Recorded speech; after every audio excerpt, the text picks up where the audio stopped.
The moment my mother Grace swung that champagne bottle at my head, I remember thinking how the crystal chandelier's light caught the green glass, making it sparkle like an emerald. It was beautiful, really, in that split second before everything went black. All because I wouldn't sign over my Seattle waterfront condo to my brother Marcus for his, quote, fresh start, unquote. The condo I'd worked 14-hour days for 3 years straight to afford. The one my parents now demanded I gift to their golden child who couldn't hold down a job for more than 6 months. Growing up as the eldest child in the Mitchell family of Bellevue, Washington, I learned early that love came with conditions. While Marcus got praised for managing C's in high school, my straight A's were met with, "You can do better." When I graduated summa cum laude from the University of Washington with a computer science degree, my parents spent the entire ceremony talking about Marcus's potential once he found his passion. By 25, I'd landed a software engineering position at a major tech company downtown Seattle. The work was demanding but rewarding. I'd leave my Capitol Hill apartment at 6 in the morning and rarely returned before 8 at night. Weekends meant more coding, more projects, more proving myself in a male-dominated field. My social life consisted of quick coffee breaks with colleagues and the occasional Friday night video call with my college roommate who'd moved to Boston. Marcus, meanwhile, had dropped out of 3 different colleges. First, it was business administration because the professors didn't understand his vision. Then psychology, because the coursework was beneath his intellectual capacity. Finally, art history, which he abandoned after discovering museums expected him to start at entry-level positions. Each failure came with parents' reassurances that he just hadn't found his calling yet. The pattern continued through his 20s, a surf shop that went under after 4 months, a food truck that never got proper permits, a cryptocurrency consulting firm that consisted of him giving terrible investment advice from our parents' basement. Each venture funded by Grace and Harold Mitchell, who seemed to have endless faith and resources for their baby boy. I saved every penny during those years. No vacations to Hawaii like my coworkers, no designer handbags or weekend spa trips. I drove a 12-year-old Honda Civic and brought lunch from home every single day. My studio apartment was furnished with thrift store finds and hand-me-downs. Every bonus, every tax refund, every spare dollar went into my house fund. The day I closed on my waterfront condo in West Seattle remains the proudest moment of my life.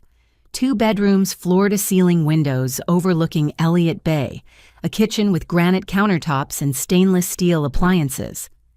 I stood on my balcony that first evening watching the ferry boats cross the Sound and felt like I'd finally made it. The American dream achieved through nothing but determination and sacrifice. 2 weeks before Marcus's engagement party, my parents showed up unannounced. This wasn't unusual. They had a key I'd given them for emergencies, though their definition of emergency seemed to include being in the neighborhood and wanting to critique my lifestyle choices. "Bernadette, darling," Grace said, running her finger along my bookshelf as if checking for dust. "This place is far too big for just one person." Harold nodded from where he'd planted himself on my couch. "Your brother's been having a tough time lately.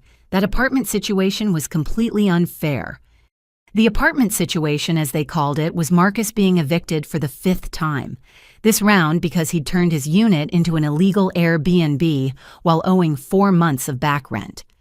Maybe he could stay here for a while? Grace suggested, not really suggesting at all.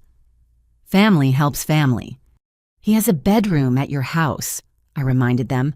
"The same one he's had since middle school." "A 32-year-old man can't bring a woman home to his parents' house," Harold said. "Speaking of which, did you hear he's engaged?" This was news to me. Last I'd heard, Marcus was dating a bartender named Ashley. Or was it the yoga instructor Brittany Hard to keep track when he went through relationships like expired milk? "Her name's Stephanie," Grace beamed. "Lovely girl, very accomplished. She's in the legal field." I managed not to roll my eyes. In the legal field probably meant she was a receptionist at a law firm. Not that there was anything wrong with that, but my parents had a way of inflating Marcus's achievements and associations. "That's wonderful," I said. "When's the wedding?" "They haven't set a date yet," Grace admitted. But the engagement party is in 2 weeks. You'll come, of course. It wasn't a question. Nothing with my parents ever was. After they left, I went through my mail sorting bills from junk. A thick envelope from the Seattle Department of Records caught my attention. Strange, I hadn't requested any documents. Inside was a copy of my property deed. But something was wrong. Where my name should have appeared alone, it now read Bernadette Mitchell and Marcus Mitchell as joint tenants with right of survivorship. My hands shook as I read it again and again. This had to be a mistake. Marcus's name couldn't be on my condo deed. I'd never agreed to that. I'd never even discussed it. But there it was, dated 3 years ago, right after I'd closed on the property. The signature next to Marcus's name looked like mine, but I knew I'd never signed such a document. The witnessing notary's name was smudged, conveniently illegible. My mind raced back 3 years. The closing had been in March. In April, I'd had my appendix removed, emergency surgery that kept me hospitalized for a week due to complications. My parents had handled my mail and bills while I recovered. The pieces clicked into place with sickening clarity. They'd forged my signature. They'd put Marcus on my deed while I was lying in a hospital bed, trusting them to take care of things. My phone buzzed with a text from Marcus. "Can't wait to see you at my party, sis. We need to talk about your living situation." My living situation, in my own home, that I'd paid for with my own money. I set down the phone and stared at the forged document. The brother I'd protected and excused all my life had conspired with our parents to steal half my home. The only question now was whether they'd settle for half or if they wanted it all. Saturday arrived with unusual sunshine for Seattle in October. I spent the morning at my lawyer friend Jennifer's Queen Anne office, spreading out the documents across her mahogany desk. Jennifer Chen had been my study partner through undergraduate, one of the few people who understood working twice as hard for half the recognition. "This is sophisticated forgery," she said, examining the deed through a magnifying glass. "Whoever did this knew exactly what they were doing. The notary's seal is almost perfect." Almost. "Look here." She pointed to tiny inconsistencies in the embossing. "Real notary seals have specific depth patterns. This is good, but it's not authentic. The question is proving it 3 years after the fact." I showed her the timeline I'd constructed, my hospitalization, parents having access to my apartment, the mysterious appearance of Marcus's name on the deed during that exact week. "We can challenge this," Jennifer said, "but it'll be messy. Your parents will claim you agreed to it verbally. Marcus will say it was always the plan. Without concrete evidence of the forgery—" "What about the notary?" I asked. "Can't we track them down?" "I'm already searching. But if they were smart, they used someone who's since died or left the state." She leaned back in her chair. "Bernadette, is it possible Marcus is being manipulated too?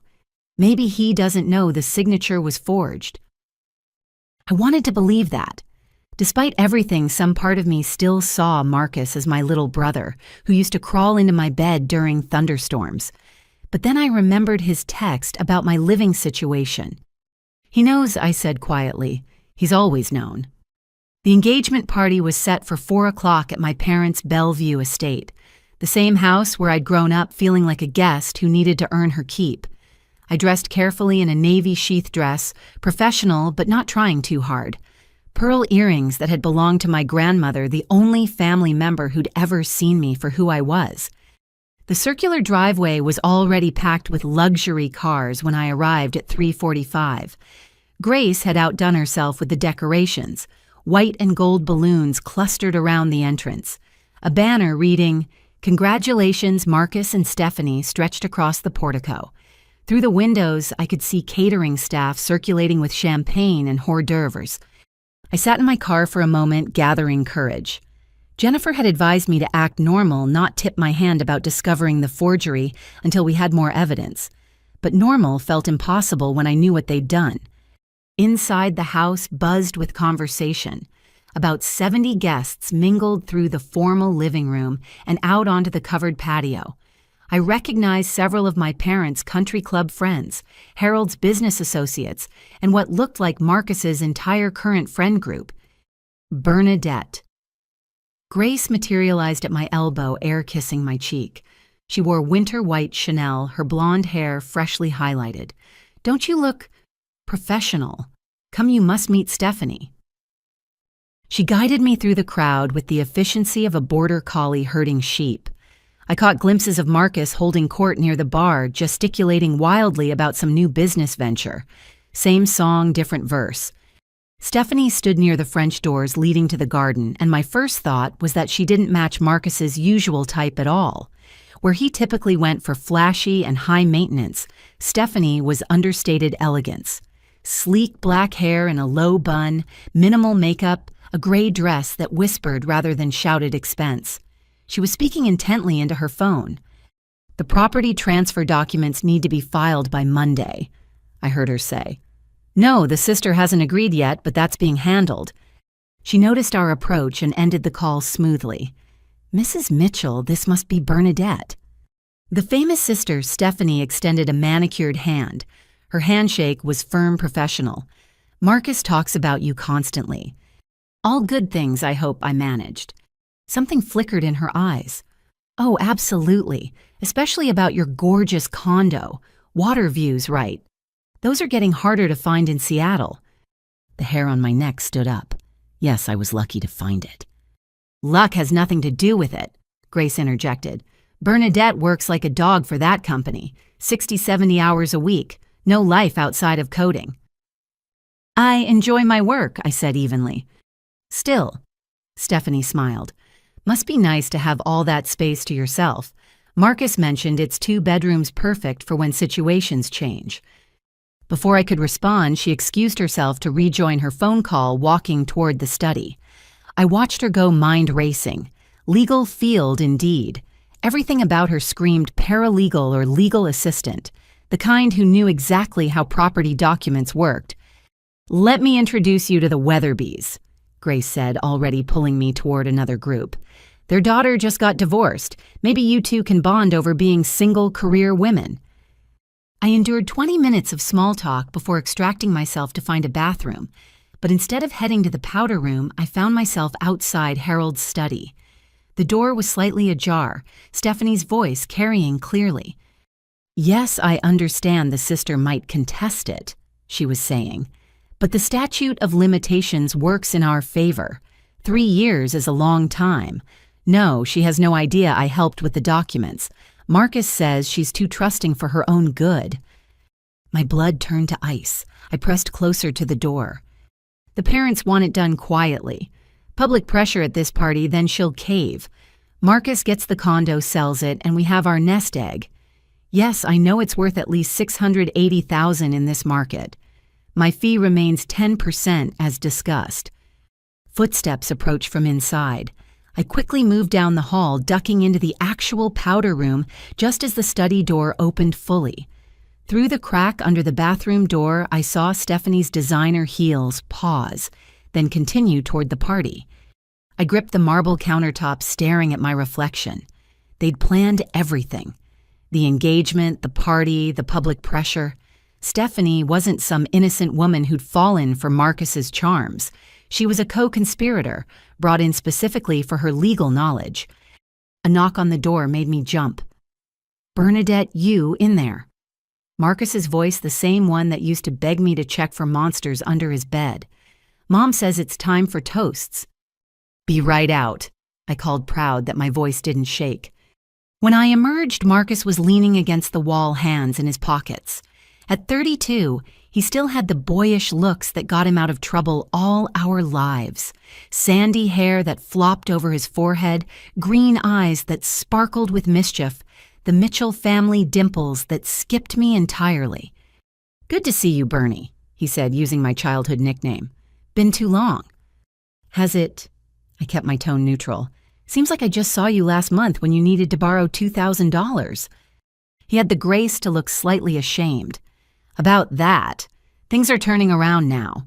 Stephanie and I have big plans." "I'm sure you do." His expression shifted, becoming more calculating. "Actually, I wanted to talk to you about something. The condo situation." "What condo situation?" I asked innocently. Come on, Bernie. You know Mom and Dad put my name on the deed years ago. For tax purposes, they said. But now with the wedding coming up, Stephanie and I need a real place. The casual admission of what they'd done stopped me cold. He wasn't even pretending it had been legitimate. Marcus, I said slowly, my name is on that deed because I paid for that condo. Every penny. You contributed nothing. That's not how family works, he said, the charm dropping from his voice. Besides, it's perfectly legal. I'm half owner whether you like it or not. We'll see about that. His eyes narrowed. Don't make this difficult, Bernie. You know how Mom gets when she's upset. Just play nice, agree to sell, and everybody wins. Everybody but me, you mean? You can afford another place. Hell, you probably have enough saved for 2 condos by now. Some of us aren't robots who live for work. Before I could respond, Grace's voice echoed through the house. Everyone gather round for toasts. Marcus smirked. Showtime, sister. Try not to embarrass the family. He sauntered back to the party, leaving me alone in the hallway with the growing certainty that this wasn't just about money or property. This was about finally putting me in what they'd always considered my place, beneath Marcus, serving his needs, existing only to enable his success. But they'd made one crucial mistake. They'd taught me to be strong, thinking they were teaching me to be servile. All those years of working twice as hard, of proving myself again and again, of building my life without their help or approval, they'd forged someone who wouldn't break under pressure. I straightened my dress, lifted my chin, and walked back to the party. Whatever they had planned, I was ready. The living room had been rearranged to create a makeshift stage area near the fireplace. Guests formed a semicircle, champagne flutes in hand, while Marcus and Stephanie stood front and center.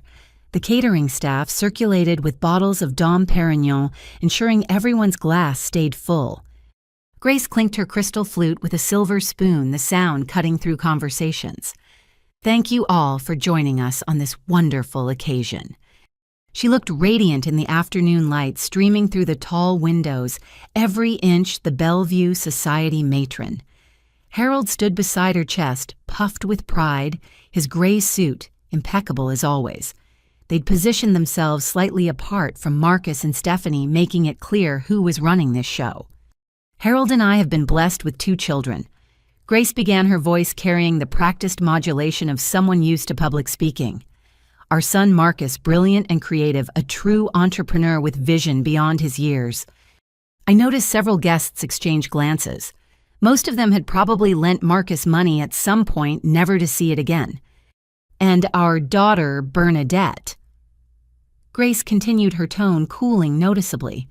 So dedicated to her career, so independent. The pause before independent stretched just long enough to make it sound like an insult. A few uncomfortable chuckles rippled through the crowd. But today is about Marcus and his beautiful bride-to-be, Stephanie. Grace raised her glass higher. 2 souls who found each other at just the right moment. When Marcus told us he'd met someone special, we knew she had to be extraordinary to capture our boy's heart. Stephanie smiled demurely, playing her part perfectly. Her left hand rested on Marcus's arm, the engagement ring catching the light. I wondered if that ring had been purchased with the $2,000 he'd borrowed from me. Family is everything to the Mitchells. Harold picked up where Grace left off. His voice boomed with the authority of a man used to being obeyed. We've always taught our children that blood comes first, that supporting each other isn't just an option, it's an obligation. My stomach tightened. Here it comes. Which is why, Harold continued, making direct eye contact with me, we know Bernadette will do the right thing when it comes to helping Marcus and Stephanie start their new life together. Murmurs rippled through the crowd. Those who knew our family dynamics leaned forward, slightly sensing drama. Those who didn't looked confused, but intrigued. After all, Grace added sweetly, what good is success if you don't share it with family? Bernadette's been so fortunate with her career. That waterfront condo she barely has time to enjoy. Such a waste for one person. Don't you think?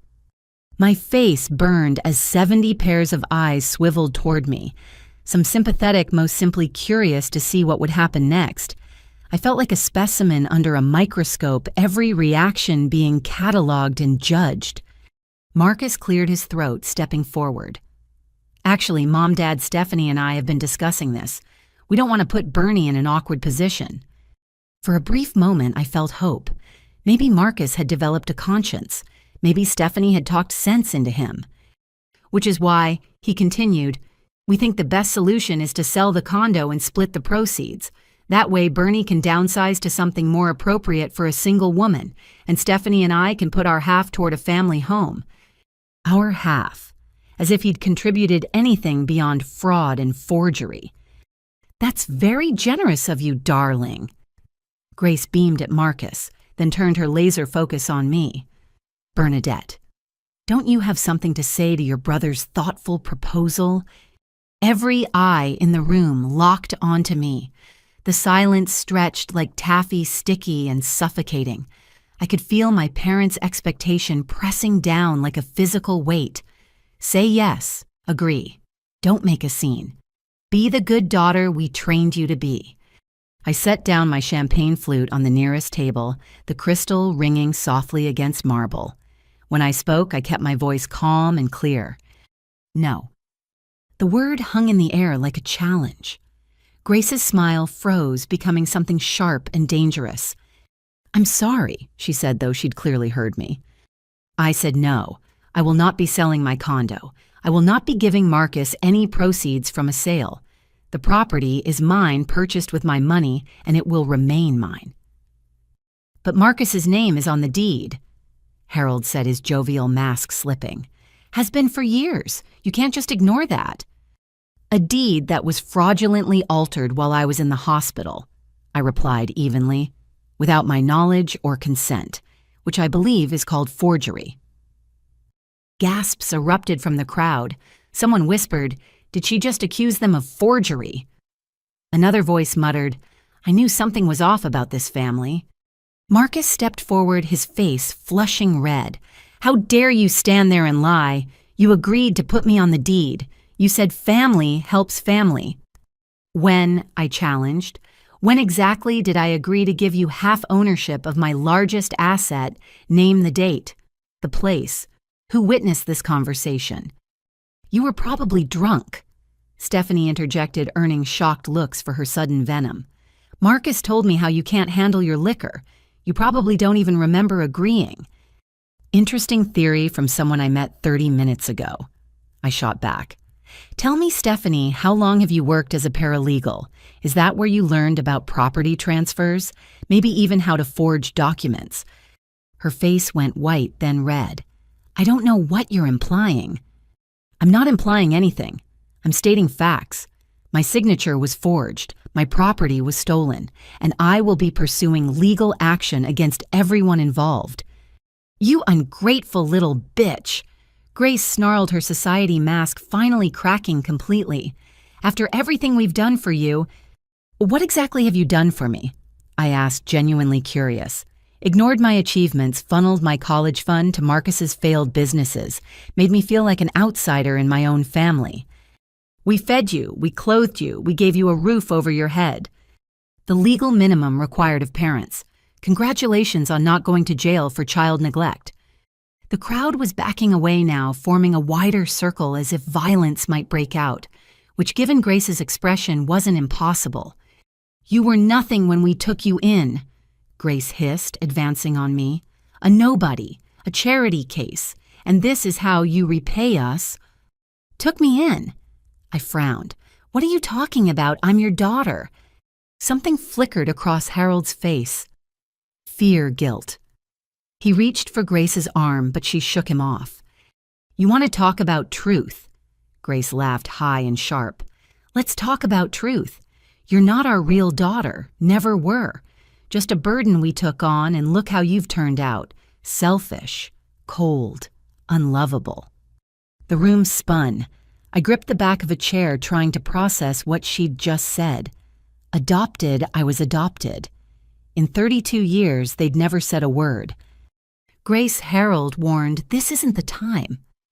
No, it's exactly the time. She grabbed a champagne bottle from a passing server's tray. She wants to destroy our family. She wants to humiliate us. Let her know exactly what she is. Nothing. Nobody. Not real family. Mom, Marcus said uncertainly, maybe we should calm down.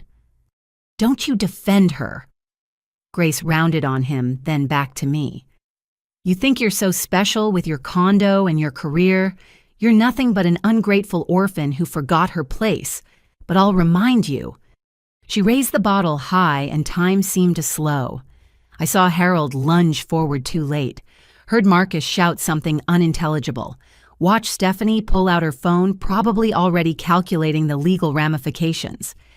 But mostly, I watched the bottle arc through the air, green glass catching the light from the chandelier above. Beautiful and terrible like everything in this house had always been. The last thing I remember was the sound. Not the impact itself, but the gasps from 70 guests as Dom Perignon met skull as champagne mixed with blood as the ungrateful orphan finally learned her place on my parents' imported Italian marble floor. Then darkness. Blessed, peaceful darkness where Grace Mitchell's voice couldn't reach me anymore. The first thing I became aware of was the beeping, steady, rhythmic electronic. The kind of sound that meant machines were keeping track of something important. The second was the pain, a throbbing ache that radiated from the left side of my head, down through my neck and shoulders.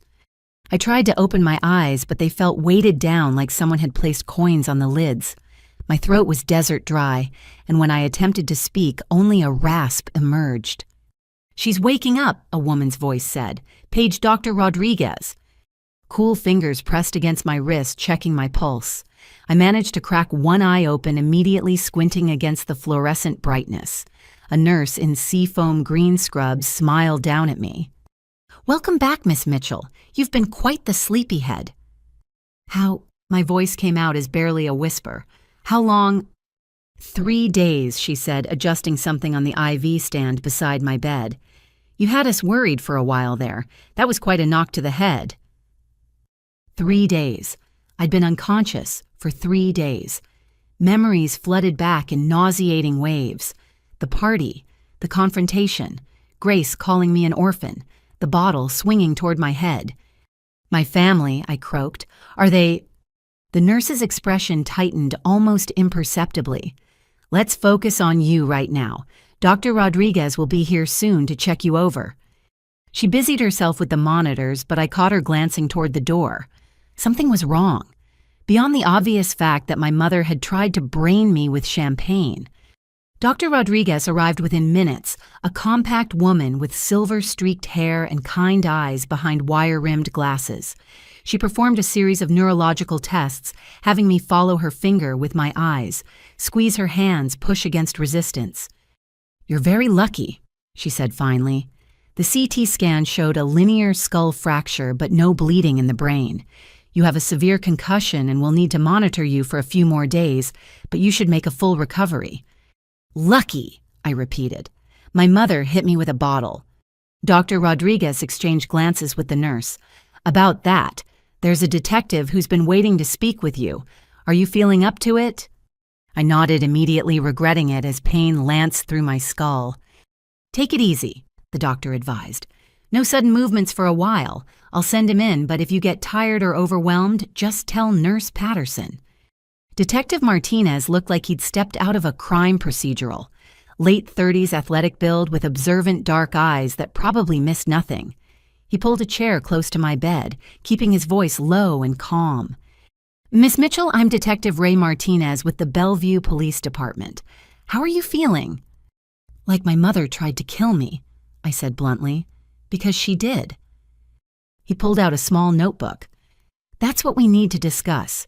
Can you tell me what you remember about the incident?" I walked him through everything. The forged deed, the confrontation at the party, Grace's revelation about my adoption, the bottle swinging toward my head. He took notes without interrupting, occasionally asking for clarification. "Your parents' version is quite different," he said when I finished. "They claim you'd been drinking heavily, that you became belligerent and aggressive. They say you tripped and fell, hitting your head on a table." "There were 70 witnesses," I protested. most of whom were your parents' friends, and several of them support their version of events. He leaned forward. But not all of them. And more importantly, we have this. He pulled out his phone and showed me a video, shaky footage from someone's cell phone, but clear enough.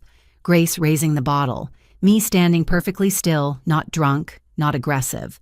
The swing, the impact, my body crumpling. Your neighbor, Mrs. Chen, took this. She came forward yesterday, said she couldn't stay silent knowing what really happened. Mrs. Chen. Quiet elderly Mrs. Chen, who lived 3 houses down and grew the most beautiful roses. I'd helped her set up her computer last year. Is that enough, I asked, for charges? Assault with a deadly weapon, absolutely. But there's more. Martinez pocketed his phone. We've been looking into your claims about the deed forgery. Turns out the notary whose name appears on the document died 5 years ago, 2 years before your condo purchase. My heart raced, making the monitors beep faster. So it's definitely forged. Appears to be. We're bringing in document experts to confirm. He studied me carefully. Miss Mitchell, is there anything else you can tell me about your family? Any other incidents we should know about? I thought about 32 years of feeling like an outsider, of watching Marcus get praised for breathing while I worked myself to exhaustion for scraps of approval, of Grace's calculating eyes and Harold's booming dismissals. I just found out I'm adopted, I said quietly. At the party in front of everyone. They never told me. Martinez made another note. We'll look into that as well. In the meantime, I've placed a protective order preventing your family from contacting you or coming near the hospital. Do you have somewhere safe to stay when you're released? My condo, I said, then remembered. If I still own it by then. Given the evidence of forgery, I doubt any court would uphold their claim. He stood leaving a business card on my bedside table. Rest up. We'll need a formal statement when you're feeling better. And Miss Mitchell, you did the right thing standing up to them. Don't let anyone tell you otherwise. After he left, I lay staring at the ceiling tiles, trying to process everything. Adopted. The word kept echoing in my head. It explained so much, yet opened up entirely new questions. Who were my birth parents? Why had the Mitchells adopted me if they clearly didn't want me? What else had they lied about? Nurse Patterson returned to check my vitals. You have a visitor, she said. A young woman says she's your best friend. Diane. Should I send her in? You can say no if you're not ready. Please, yes. Diane burst through the door moments later, her usually perfect corporate appearance disheveled. Her eyes were red-rimmed and she clutched a familiar laptop bag. Bernie, oh my God, I've been so worried. She stopped just short of hugging me, clearly afraid of causing more damage. When I heard what happened, that video is all over social media. Your mother is a psychopath. You saw it. Everyone's seen it. Someone leaked it yesterday and it went viral. Bellevue Society woman assaults daughter over property dispute. The comments are brutal. She pulled a chair close. How are you really? Confused, hurt, angry. I shifted carefully, trying to find a position that didn't make my head throb. Did you know I was adopted? Diane's face went through several expressions before settling on guilty. I suspected. Remember in college when you needed your birth certificate for that internship, your parents took forever to produce it, and when they did, some of the dates seemed weird. But I figured if it was true, you knew and just didn't want to talk about it. Another piece of the puzzle clicking into place. What else did everyone know except me? Oh, Bernie. Diane carefully took my hand. Nothing else, I swear. But I brought your laptop. I thought you might want to check your accounts. Make sure your parents haven't tried anything else while you've been here. Smart, wonderful Diane. I'd given her my passwords years ago for emergencies. We booted up the laptop and I logged into my bank accounts with shaking fingers. Everything looked normal at first. Then I checked my credit report.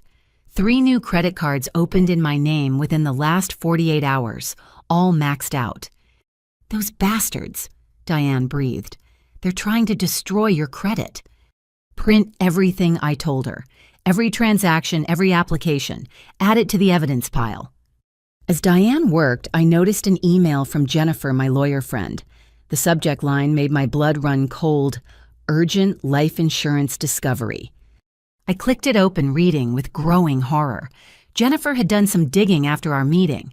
She'd found a $2 million life insurance policy taken out on me 6 months ago. The beneficiary, Marcus Mitchell.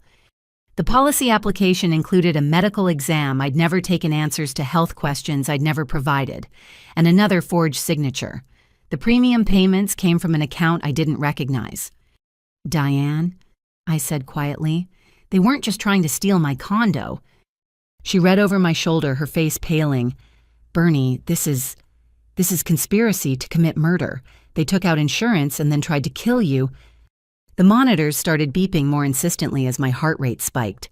Nurse Patterson rushed in, took one look at my face, and immediately called for Dr. Rodriguez. "What's wrong?" the doctor asked, checking my pupils. "Are you in pain?" I could barely get the words out. "My parents took out life insurance on me. Then my mother hit me with a bottle." Dr. Rodriguez and Nurse Patterson exchanged shocked looks. "We need to notify Detective Martinez immediately," the doctor said, "and I'm adding extra security to your room." As the medical staff bustled around, upgrading my security and calling the police, I stared at the email. 6 months ago. They'd been planning this for 6 months. Every family dinner, every stilted phone call, every interaction where they'd pretended to care, they'd been planning my death. But they'd made one crucial mistake. They'd assumed I was as weak as they'd always told me I was. They'd thought one blow would be enough to kill the unwanted orphan who'd never quite fit into their perfect family picture. They were wrong. I was still here, still breathing, and now I knew exactly what they were. The question was, what else were they hiding? And more importantly, what would they try next when they realized I'd survived? My best friend, Diane, had always been the organized one. While other college students partied, she color-coded her notes and maintained spreadsheets for everything. That attention to detail served us well now as she set up a makeshift investigation center in my hospital room. "Okay," she said, arranging papers across the rolling tray table. "Let's trace this chronologically. The insurance policy was taken out 6 months ago in April. What happened around that time?" I thought back through the fog of pain medication. That's when Marcus announced his last business failure, the food truck. He owed $40,000 to investors. 40,000. Diane whistled low. Where did he even find investors? Dad's golf buddies, mostly. People who could afford to lose it but would definitely remember. I shifted against the pillows, wincing as the movement sent fresh spikes through my skull. Grace was furious, not about the money, but about the embarrassment. Diane typed notes into my laptop. "So they needed money fast, and suddenly you have a $2 million policy on your life. Check the insurance company," I suggested. "See if there's any connection to Stephanie." Her fingers flew across the keyboard. After a few minutes, her eyes widened. "Bernie, you're not going to believe this. The insurance agent who processed the policy, Robert Kellman, and guess who works at his office as a paralegal? Stephanie." "Bingo. Hired just 2 months before your policy was issued." Diane screenshot everything. This wasn't a crime of passion. They brought in a specialist. A knock interrupted us. Detective Martinez entered, followed by a woman in a severe black suit who introduced herself as Assistant District Attorney Sarah Winters. "Miss Mitchell." Ada Winters said, "I've been assigned to your case. The evidence Detective Martinez has gathered is compelling, but I need to ask you some difficult questions." I nodded, bracing myself. "Have you ever given your parents or brother permission to handle your financial affairs?" "Never. I've been financially independent since college." "What about during your hospitalization 3 years ago? Did you sign any power of attorney documents?" "No, I was conscious before surgery and after. Any documents would have required my signature."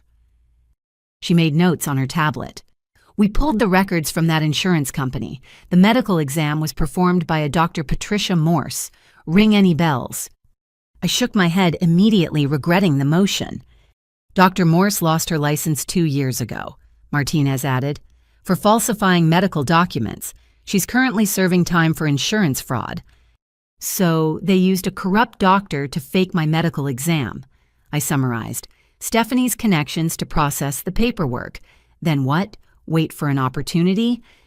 Or create one, ADA Winters said grimly. The policy has a 2-year contestability period. After that, it pays out regardless of circumstances. You were attacked at exactly 6 months and 1 week. The room felt suddenly colder. They'd been watching the calendar counting down to when they could kill me and collect $2 million. Diane's laptop dinged with a new email. Jennifer's sent more information, she said, scanning quickly. Oh my God, Bernie, she found 2 other policies. My stomach dropped. What? Smaller amounts, $500,000 each. One with your parents as beneficiaries, one with Marcus. Diane's voice shook. All different companies, all filed within the same month. They spread it around to avoid suspicion. $3 million total, Detective Martinez calculated. That's serious money. Enough to solve all their financial problems, I said quietly. Pay off Marcus's debts, maintain their lifestyle fund, whatever new scheme he dreamed up. Miss Mitchell. Ada Winters leaned forward. I need to ask about your adoption. Your parents revealed this at the party. In front of 70 people. Called me an ungrateful orphan, said I wasn't real family. Do you have any documentation about your adoption? I didn't even know I was adopted until 3 days ago. She exchanged glances with Martinez. We've been investigating that angle. There's no record of a legal adoption in Washington state matching your details. The beeping monitors reflected my racing heart. What does that mean? Several possibilities, Martinez said carefully. Private adoption that wasn't properly recorded. Out-of-state adoption, or it wasn't a legal adoption at all. The implications hung heavy in the sterile air.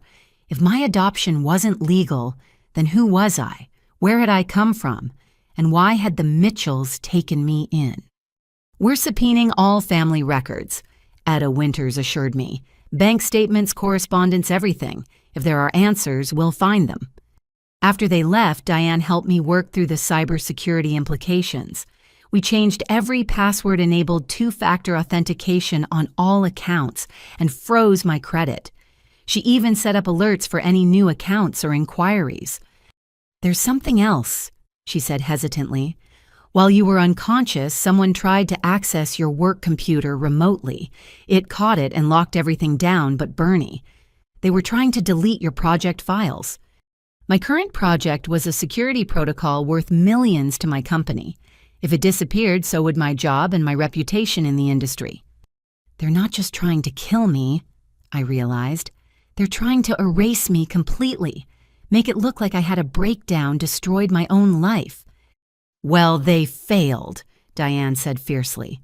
You're alive, you're fighting back, and they're the ones whose lives are about to implode. That evening alone, except for the security guard outside my door, I lay awake thinking.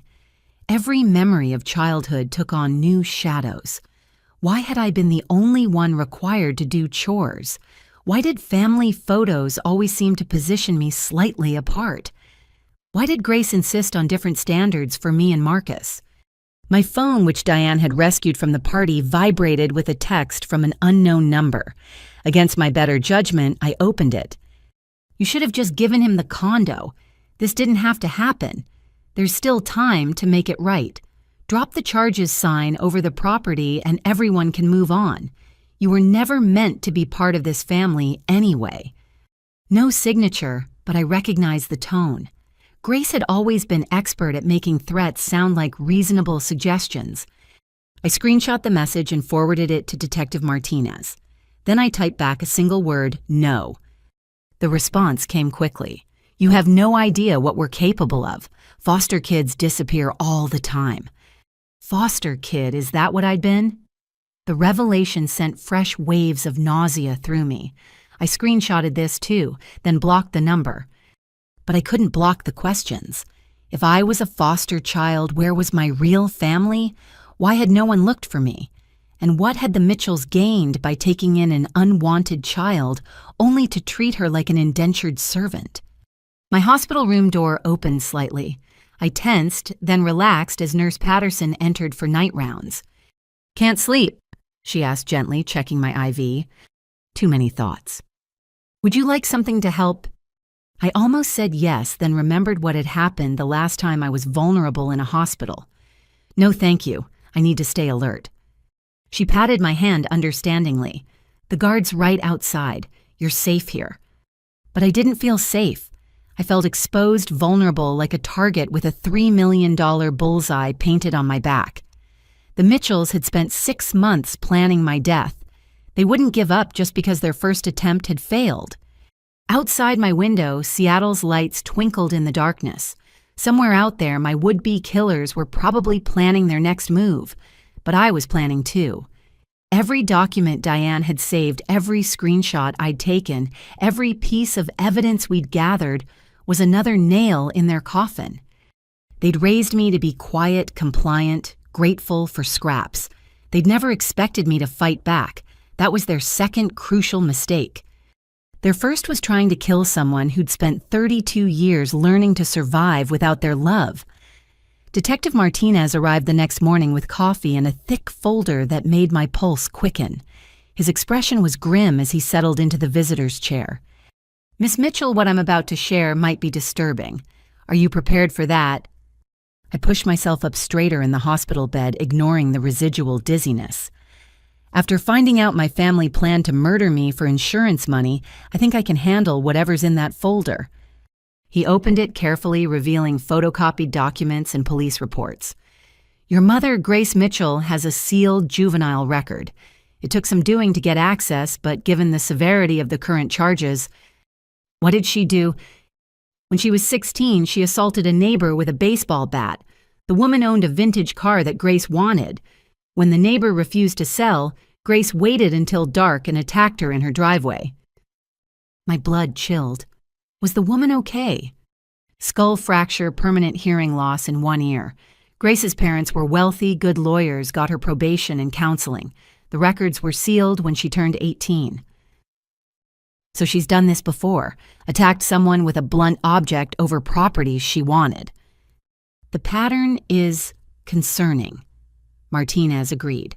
"But that's not all. We've been investigating the insurance policies. Dr. Patricia Morse, the one who supposedly examined you, she's agreed to testify in exchange for reduced charges on her other cases. She'll admit the exam was fake. Better. She kept records of who paid her. Your father wrote personal checks for her services." He showed me photocopies. Harold's distinctive signature on 3 checks each for $5,000. He was careful with the amounts, I observed, under the reporting threshold. "You'd make a good detective." Martinez smiled slightly. "Now about your brother's spending, we pulled his financial records." The next set of documents made my accountant's heart race. Marcus's debt was staggering. Credit cards maxed out personal loans from shady lenders, even cash advances from casino markers in Las Vegas. $400,000 in total debt, Martinez summarized. "Most accumulated in the last year. He's been making minimum payments using money from your parents, but they've been struggling too." "Why, Dad's business was always successful." "Was. He made some bad investments, tried to recoup losses with riskier bets. Classic gambler's fallacy. They're leveraged to the hilt. The house is mortgaged 3 times over." Suddenly, so much made sense. The increasing pressure for me to help family, the desperate attempts to get my condo, the life insurance policies, they weren't just greedy, they were drowning. "There's one more thing," Martinez said, pulling out a final document. "We found Marcus's browser history. He'd been researching accidental death statistics, how long head injuries take to prove fatal, and whether security cameras could capture footage through windows. He was planning the specifics," I said, nausea rising. "Not just the money grab, but the actual murder. The search history goes back 8 months, before they took out the policies. This shows clear premeditation." A knock interrupted us. My attorney friend Jennifer entered, followed by a tall man in an expensive suit who radiated authority. "Bernadette, this is David Brennan," Jennifer introduced. "He's agreed to take your case. He specializes in complex fraud and attempted murder prosecutions." Brennan's handshake was firm despite my prone position. "Miss Mitchell, I've reviewed the evidence. We have grounds for both criminal and civil action. The criminal case will be handled by the DA's office, but I'll ensure your interests are protected throughout. The civil case could result in significant damages." "I don't want their money," I said. "I want them stopped." Understandable. But consider this. Any financial judgment would prevent them from profiting from their crimes. And given what they've put you through, compensation is appropriate. Jennifer pulled up a chair. "Bernie, there's something else. I've been digging into the adoption angle. There's no record of you in the foster system either." "What, but Grace's text said I was a foster kid." "I know, which means either the records were destroyed, filed under another name, or..." She hesitated. Or you were never in the system at all. You might have been privately placed, possibly illegally." Brennan leaned forward. "This is crucial. If your adoption was illegal, it could explain why they felt confident forging documents. They've been operating outside the law from the beginning." "We need to find out where I really came from," I said quietly. "I have an investigator looking into it," Brennan assured me. "Birth records, missing children reports from 30 years ago, any Jane does that match. We'll find the truth." After they left, I spent the afternoon providing my formal statement to Martinez. Every detail, every remembered slight, every piece of evidence that my family had been planning this for months. By the time we finished, my head was pounding and my throat was raw. "You did great," Martinez said, packing up his recorder. "One more thing. Stephanie Huang, your brother's fiancée, she's vanished. Cleared out her apartment the night of the party, quit her job via email. We have a bolo out, but she's in the wind." "She knew it was going bad," I said. "Probably had an exit strategy from the beginning. Smart woman. Too bad she used her intelligence for crime." He paused at the door. "We're arresting your parents tomorrow morning. Wanted to give you advance notice." That night, I couldn't stop thinking about Grace's juvenile assault. The pattern was so clear in hindsight. Find someone who has what you want. Try to take it through manipulation. When that fails, resort to violence. Then use money and connections to escape consequences. Except this time, there was video. There were witnesses brave enough to speak up. There was a detective who cared more about justice than politics. And there was me, still breathing despite their best efforts. My phone buzzed with another unknown number. This time, the message was from Harold. "Bernadette, this has all gotten out of hand. Your mother was drinking, emotions were high. Surely we can work this out as a family. I've transferred $50,000 to your account as an apology. Let's put this behind us." I checked my banking app. Sure enough, there was a pending transfer. Blood money to buy my silence. I screenshot everything and declined the transfer. Then I typed back, "I want the truth about my adoption. All of it." The typing indicator appeared and disappeared several times. Finally, "You wouldn't believe us anyway." "Try me. Ask your Aunt Martha about her friend Louise. But remember, some doors are better left closed." Aunt Martha, Grace's sister who lived in Portland, who never visited, who sent generic Christmas cards with no personal message. I'd met her maybe 5 times in my entire life. I added her name to my growing list of people to contact. The Mitchells had kept me in the dark for 32 years. But secrets like head wounds have a way of eventually coming to light. Tomorrow they'd be arrested. Their mugshots would be in the papers, their reputations destroyed, their schemes exposed. It was justice, but it didn't feel like victory. How could it when the price was discovering that the only family I'd ever known had spent months planning my murder? But as I drifted off to sleep, one thought gave me comfort. I wasn't the helpless orphan they'd painted me as. I was a survivor, and I was just getting started. The call came at 7 in the morning, jarring me from medication-induced sleep. An unfamiliar number with a Portland area code. My hand trembled as I answered. Bernadette. The voice was elderly, hesitant. "This is Martha Whelan, your Grace's sister. I heard about what happened." I pushed myself upright, instantly alert. "Aunt Martha, Dad Harold mentioned I should ask you about someone named Louise."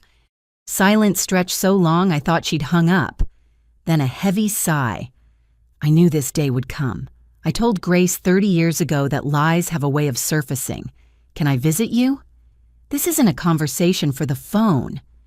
"I'm still in the hospital, but yes, please come." "I'll catch the noon train. Bernadette, I'm sorry for all of it." She hung up before I could ask what she meant. My breakfast sat untouched as I wondered what secrets were about to spill from my family's carefully constructed facade. Jennifer arrived at 10 with a box of documents and a grim expression. "Bernie, we found something." My investigator pulled birth certificates from Washington and Oregon from 32 to 34 years ago, looking for babies who disappeared from the system.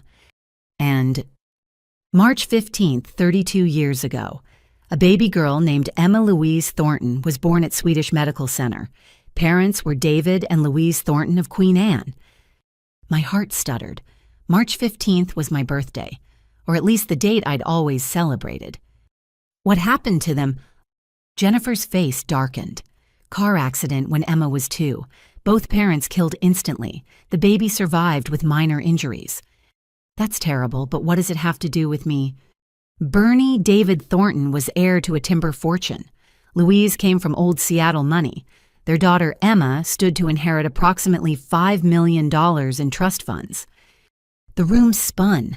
I gripped the bed rails trying to process what Jennifer was implying. But Emma Thornton disappeared from the hospital after the accident. She continued. The official report says she was transferred to child services, but there's no record of her ever arriving. No foster placement, no adoption records. She simply vanished. You think I'm Emma Thornton? The timeline matches, the age matches, and Bernie... She pulled out a photograph. This is Louise Thornton. I stared at the photo of a woman with my exact bone structure, my distinctive chin, even the way one eyebrow arched slightly higher than the other. It was like looking at myself in vintage clothing. How did the Mitchells get me? That's what we need to find out. But if you are Emma Thornton, there's a trust fund worth approximately $30 million sitting in probate court. It's been accumulating interest for 30 years. 30 million. The number didn't feel real, but it explained why the Mitchells had been so desperate. If they knew who I really was, if they'd been stealing from my trust all these years. Detective Martinez arrived as Jennifer was leaving. His expression told me the morning had been eventful. Your parents were arrested at 6 a.m., he reported. Grace didn't go quietly. It took 3 officers to get her in the car. She kept screaming that you destroyed the family. And Harold went peacefully, almost seemed relieved. He asked to make a deal before we even got to the station. Martinez pulled out his tablet. He's willing to testify against Grace in exchange for lesser charges. He's throwing her under the bus. Completely. Claims she masterminded everything, that he was coerced. His lawyer's already filing motions. I thought about Harold always following Grace's lead, always deferring to her anger. Maybe he had been coerced, or maybe he was just a coward who'd found his exit strategy. And Marcus turned himself in an hour ago with his lawyer. He's also trying to make a deal. Seems being abandoned by Stephanie shook him. He brought boxes of documents with him, Bernie. Financial records going back years. My hospital room was beginning to feel like a detective's office when Martha arrived that afternoon. She looked older than her 70 years, gray hair pulled back severely, moving carefully with a walker. But her eyes were sharp, knowing. "You look just like her," were her first words. "Louise, I knew it the first time I saw you as a toddler, but Grace swore you were from a legitimate adoption agency." "Please," I said, "tell me everything." Martha settled into the chair with obvious pain. "Louise Thornton was my best friend in college. We were roommates then, bridesmaids at each other's weddings. When she married David, Grace was consumed with jealousy. Louise had everything Grace wanted: wealth, status, a husband who adored her. So Grace knew my birth parents. Knew them, envied them, hated them for their happiness. Martha's voice turned bitter. When Louise had you, Emma, she asked me to be godmother. Grace was furious she wasn't chosen. Then the accident happened. Accident? Martha laughed harshly. That's what the police called it, but I never believed it. The Thorntons were careful drivers, and it happened on a clear night on a road they knew well. Their car went off the cliff at exactly the spot with no barriers. My blood turned to ice. You think Grace? I could never prove it, but 2 days after the funeral, Grace showed up with a toddler she claimed to have adopted. You. Same age as Emma. Same unusual birthmark on your shoulder. I unconsciously touched my left shoulder where a small star-shaped mark had always resided. I confronted her, Martha continued. She swore you were a different child, that the resemblance to Louise was coincidence, said she'd gone through proper channels, had paperwork, but she never showed it to me. Why didn't you go to the police? With what a suspicion Grace's husband's brother was a judge. They had connections everywhere, and you seemed happy enough as a little girl. I told myself maybe I was wrong. Tears tracked down her weathered face. I was a coward. I chose my sister over my best friend's daughter. The Thornton money, I said. Have they been stealing it? Harold had power of attorney for some of David's business interests. Small amounts at first, then more as you grew older. Always careful, always just under the radar. But it wasn't enough for Grace. She wanted it all. The pieces clicked together with sickening finality. They'd killed my parents, stolen me, raised me as their own while embezzling my inheritance. And when the money ran low, they decided to kill me too. There's proof, Martha said suddenly. Louise was paranoid after some break-ins at their home. She kept copies of all important documents in a safety deposit box at a bank in Portland, including DNA samples from the family in case anything happened. She gave me the key. You still have it. Martha pulled an envelope from her purse. I've carried it for 30 years, hoping I'd never need it. The bank has been notified to expect you. I took the envelope with shaking hands. Inside was an old-fashioned safety deposit key and a letter in faded ink. If something happens to us, take care of Emma. She's our whole world. Make sure she knows she was loved. It was signed Louise Thornton with a postscript, trust no one from David's business circle, especially not the Mitchells. She'd known. Somehow Louise had known the Mitchells were a threat. I'll testify, Martha said quietly, to everything. Grace destroyed so many lives. It's time for the truth. After she left, I sat holding the key and letter, overwhelmed by the magnitude of what I'd learned. I wasn't Bernadette Mitchell, unwanted adopted daughter. I was Emma Thornton, stolen heiress, survivor of a family massacre. My phone rang. Brennan, my attorney. Bernadette, I just got off the phone with the federal prosecutor. Given what Harold Mitchell revealed, the FBI is taking over the case. This isn't just attempted murder anymore. It's murder, kidnapping, fraud spanning 3 decades. Murder, you mean my birth parents? Harold broke down completely. He's admitted they tampered with the Thorntons' car. Grace convinced him it would look like an accident, that they'd get custody of you and access to the money. He swears he didn't know she planned to kill them, thought it would just be property damage. He's lying. Probably. But he's given them enough to reopen the Thornton case as a homicide. Grace is looking at life in prison, maybe even the death penalty. I hung up and stared out the window at Seattle's skyline. Somewhere out there were the streets where my real parents had driven me as a baby, the parks where they'd pushed my stroller, the home where they'd loved me before Grace Mitchell's greed tore our family apart. Tomorrow I'd take a DNA test to confirm what everyone now knew. I'd go to Portland and open that safety deposit box. I'd reclaim not just my inheritance, but my identity. Emma Louise Thornton. The name felt foreign on my tongue, but it was mine. It had always been mine. And for the first time in 32 years, I was going to live it. David Brennan's law office occupied the entire 40th floor of a downtown Seattle high-rise. 3 days after leaving the hospital, I sat in his conference room surrounded by bankers' boxes and legal documents. My head still ached if I moved too quickly, but I'd refused to delay this meeting. Emma. Brennan began, still adjusting to my real name. What I'm about to tell you is going to be shocking. We've uncovered evidence that your case is not unique. He pushed a folder across the mahogany table. Inside were photographs of 3 other young adults, all approximately my age. Michael Chen, Rebecca Valdez, and Jonathan Whitman, all allegedly adopted by wealthy families in the Pacific Northwest within 2 years of your placement with the Mitchells. All had birth parents who died in accidents shortly before the adoptions. All stood to inherit significant wealth. My hands trembled as I studied their faces. They're all like me, stolen children. We believe so. The FBI has connected at least 12 suspicious deaths to this adoption ring.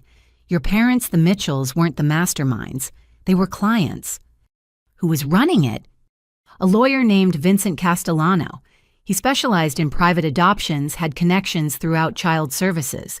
He'd identify wealthy families with young children, arrange accidents, then sell the orphans to desperate couples who wanted both children and access to money. Sell? The word tasted bitter. How much was I worth? Brennan hesitated.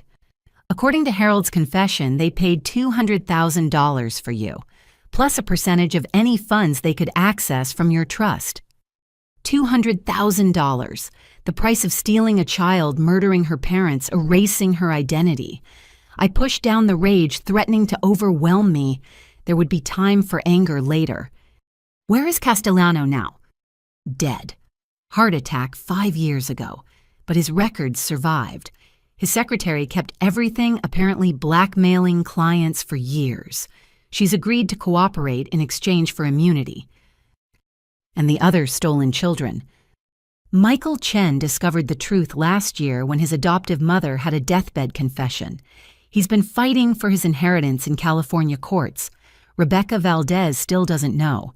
Her adoptive parents have been model citizens, never touched her trust fund. Jonathan. Brennan paused. Jonathan died in a skiing accident at 18. His adoptive parents inherited everything. Another murder, probably. How many of us had they killed over the years? We want to file a class action lawsuit, Brennan continued. Not just criminal charges, but civil action against every family involved, every official who looked the other way, every institution that failed to protect you.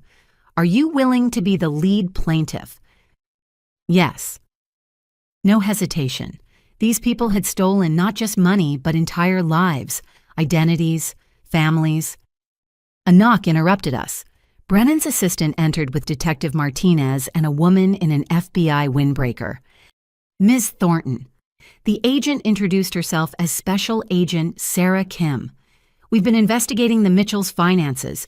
You need to see this. She spread bank statements across the table. Dozens of accounts, some offshore, all showing regular deposits over 30 years. They've stolen approximately $15 million from your trust, Agent Kim explained. Small amounts carefully timed, always just under reporting thresholds. But there's more. These other accounts, they were stealing from charities, their own business partners, even their church building fund. How much total? $23 million that we've found so far. Grace Mitchell was a one-woman crime syndicate. She just hid it behind charity galas and country club memberships. Martinez added, we also found something interesting in Marcus's boxes of documents. Seems he kept records of every time his parents asked him to forge signatures, backdate documents, or lie to investigators. He says it's insurance in case they ever turned on him. Smart of him, I admitted grudgingly. Not smart enough to avoid federal prison, Martinez said. But his cooperation is helping.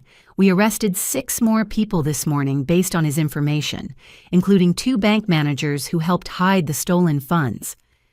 The scale of it overwhelmed me. This wasn't just my story anymore. It was a network of corruption spanning decades, destroying families for profit. There's something else, Brennan said carefully. The FBI wants you to go public, a press conference telling your story. It might encourage other victims to come forward. I thought of Rebecca Valdez, still unaware she was living a lie, of how many others might be out there raised by the people who'd murdered their real parents. Tomorrow, if you're ready, we'll control the narrative, present the facts carefully. But Emma, once this goes public, there's no going back. Your story will be everywhere. That evening, I stood in my condo, the one the Mitchells had tried to steal, and practiced what I would say. The DNA results had come back that afternoon, confirming what we already knew. I was Emma Louise Thornton. The Mitchells had murdered my parents when I was 2, stolen me, and raised me while draining my inheritance. My phone rang, Jennifer calling with updates from the Portland safety deposit box. Emma, you're not going to believe what your mother left. Photos of you as a baby, your parents' wedding album, love letters between them, but also recordings. She'd been taping phone conversations with Grace Mitchell. What's on them? Grace asking invasive questions about your parents' finances, their travel schedules, whether they had life insurance. This was months before the accident. Your mother knew Grace was a threat. Poor Louise. She'd seen the danger but hadn't been able to stop it. I wondered if she'd ever imagined Grace would go as far as murder. There's also a letter addressed to you, Jennifer continued, sealed marked to be opened on your 18th birthday. Should I overnight it? Please. That night, I couldn't sleep. Tomorrow, I'd stand before cameras and tell the world that Bernadette Mitchell was a fiction, that my entire life had been built on the murders of David and Louise Thornton, that the people who'd raised me had spent 30 years planning to kill me too. But more importantly, I'd be asking a question. How many more of us are out there? How many stolen children raised by murderers, never knowing the truth? The Mitchells had created a victim when they killed my parents and stole me. They'd made a fatal error when they tried to kill me too.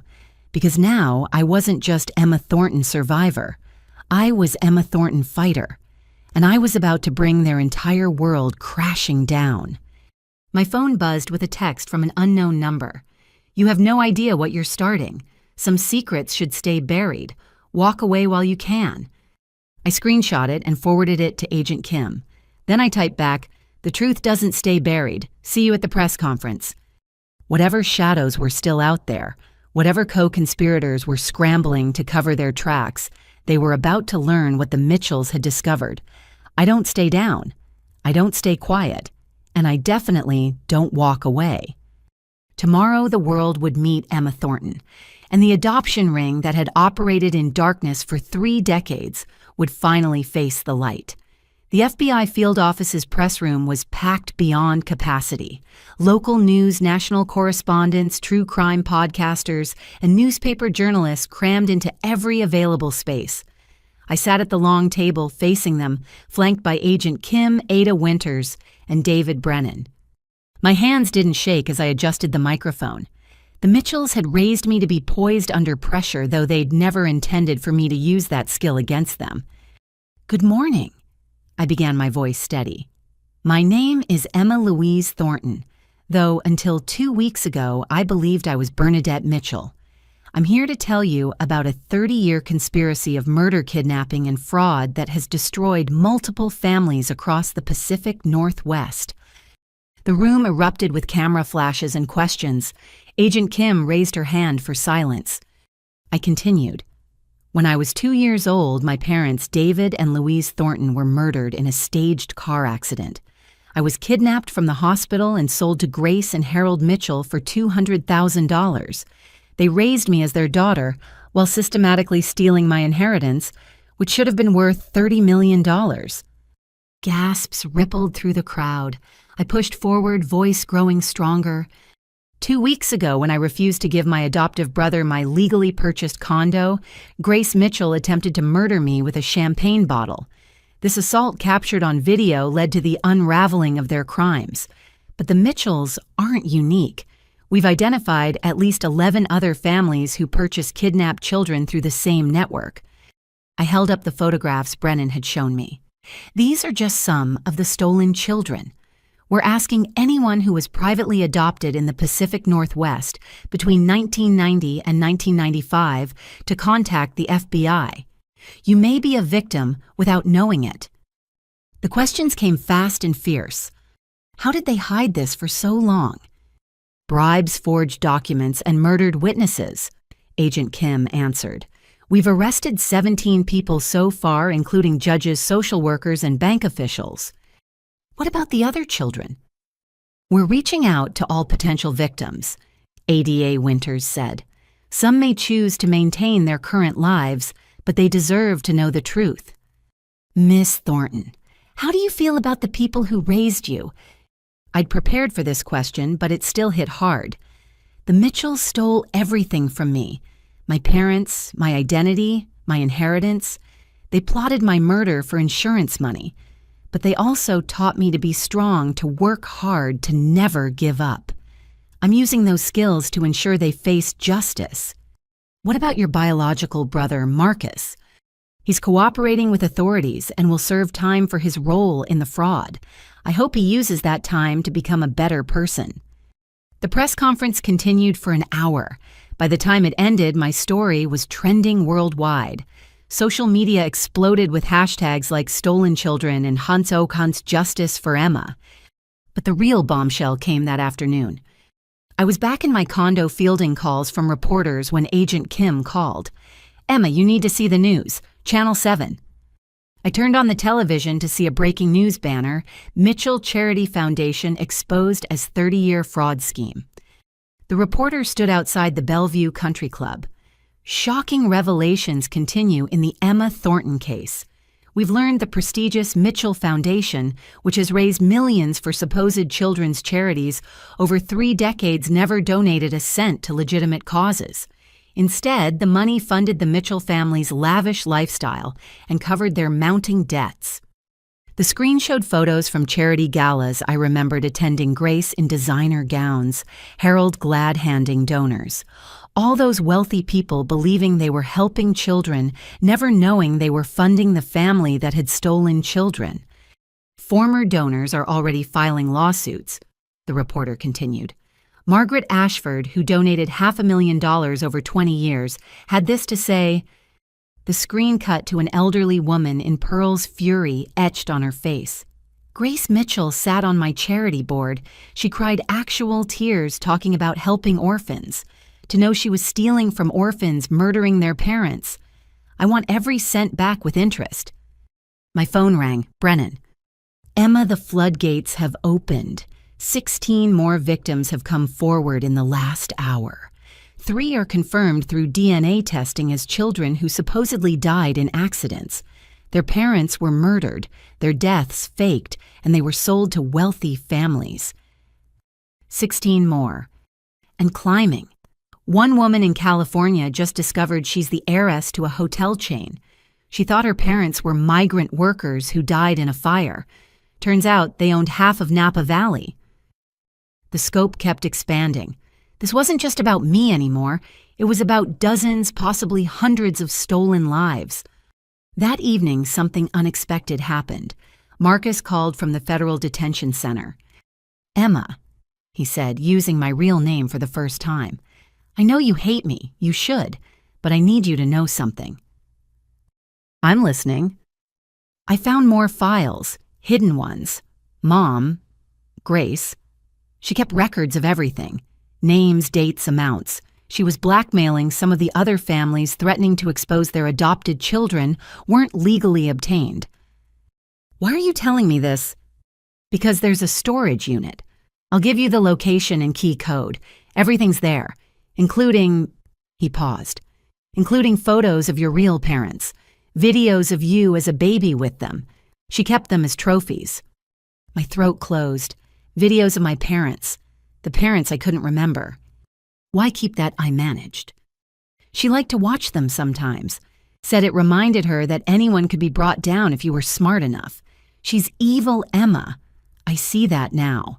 I spent my whole life trying to earn her approval, never realizing she wasn't capable of real love. After I hung up, I sat in the gathering darkness, processing everything. The storage unit would be raided tomorrow, its contents cataloged as evidence. But those videos, those photos, they would eventually be mine. Fragments of a life stolen, but not entirely erased. My laptop pinged with news alerts. The Mitchell scandal had gone international. Forbes was running a feature on the stolen heirs. Netflix had already announced a documentary. Everyone wanted to tell the story of the children sold to their parents' killers. But the biggest shock came in the morning paper.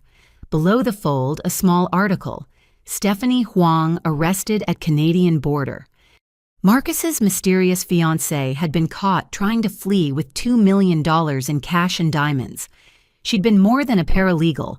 She'd been Grace's protégé, learning the art of the grift, planning to start her own version of the scheme in Vancouver. The Mitchell crime family was falling apart, but its poisonous influence had spread wider than anyone imagined. Each arrest led to new revelations, new victims, new horrors, but also new hope. Rebecca Valdez had seen the news and called the FBI. Her adoptive parents had confessed everything, begging her forgiveness. Michael Chen had won his court case, reclaiming his inheritance and his name. Others were coming forward, supporting each other, building a community of survivors. Standing at my window, looking out at the water view, the Mitchells had tried to kill me for I thought about Louise and David Thornton. My parents, who'd loved me for 2 precious years before Grace's greed tore us apart. They'd never gotten to see me grow up, succeed, survive. But their daughter had survived. Their daughter was fighting back. And their daughter was winning. The Mitchells had thought they were creating a victim. Instead, they'd forged a warrior. And I was just getting started. The federal detention center smelled of industrial disinfectant and despair. I sat in the visiting room watching guards escort Grace Mitchell to the reinforced glass partition. Orange didn't suit her. Neither did the harsh fluorescent lighting that revealed every line of bitterness etched into her face. She settled into the plastic chair with the remains of her old hauteur chin lifted despite the shackles. For 30 seconds we stared at each other through the scratched barrier. The woman who'd raised me, the woman who'd murdered my parents, the woman who'd tried to murder me. "Hello, Grace," I said, finally deliberately omitting any familial title. Her lips twisted. "Come to gloat, Emma, to see how far the mighty have fallen." "I came for answers. You owe me that much." "I owe you nothing." But something flickered in her eyes. Fear, regret. "You destroyed everything. My reputation, my family, my life's work. Your life's work was built on the bodies of innocent people, my parents, the other children's parents. How many, Grace? How many did you kill?" She leaned back, studying me with the calculating look I remembered from childhood. "Does it matter? They're dead. You're alive, though that wasn't supposed to last much longer. Tell me about the soup." Her facade cracked slightly. "What soup?" "The homemade soup you brought me in the hospital. The one with enough arsenic to kill a horse. Did you really think you'd get away with poisoning me in a building full of medical professionals?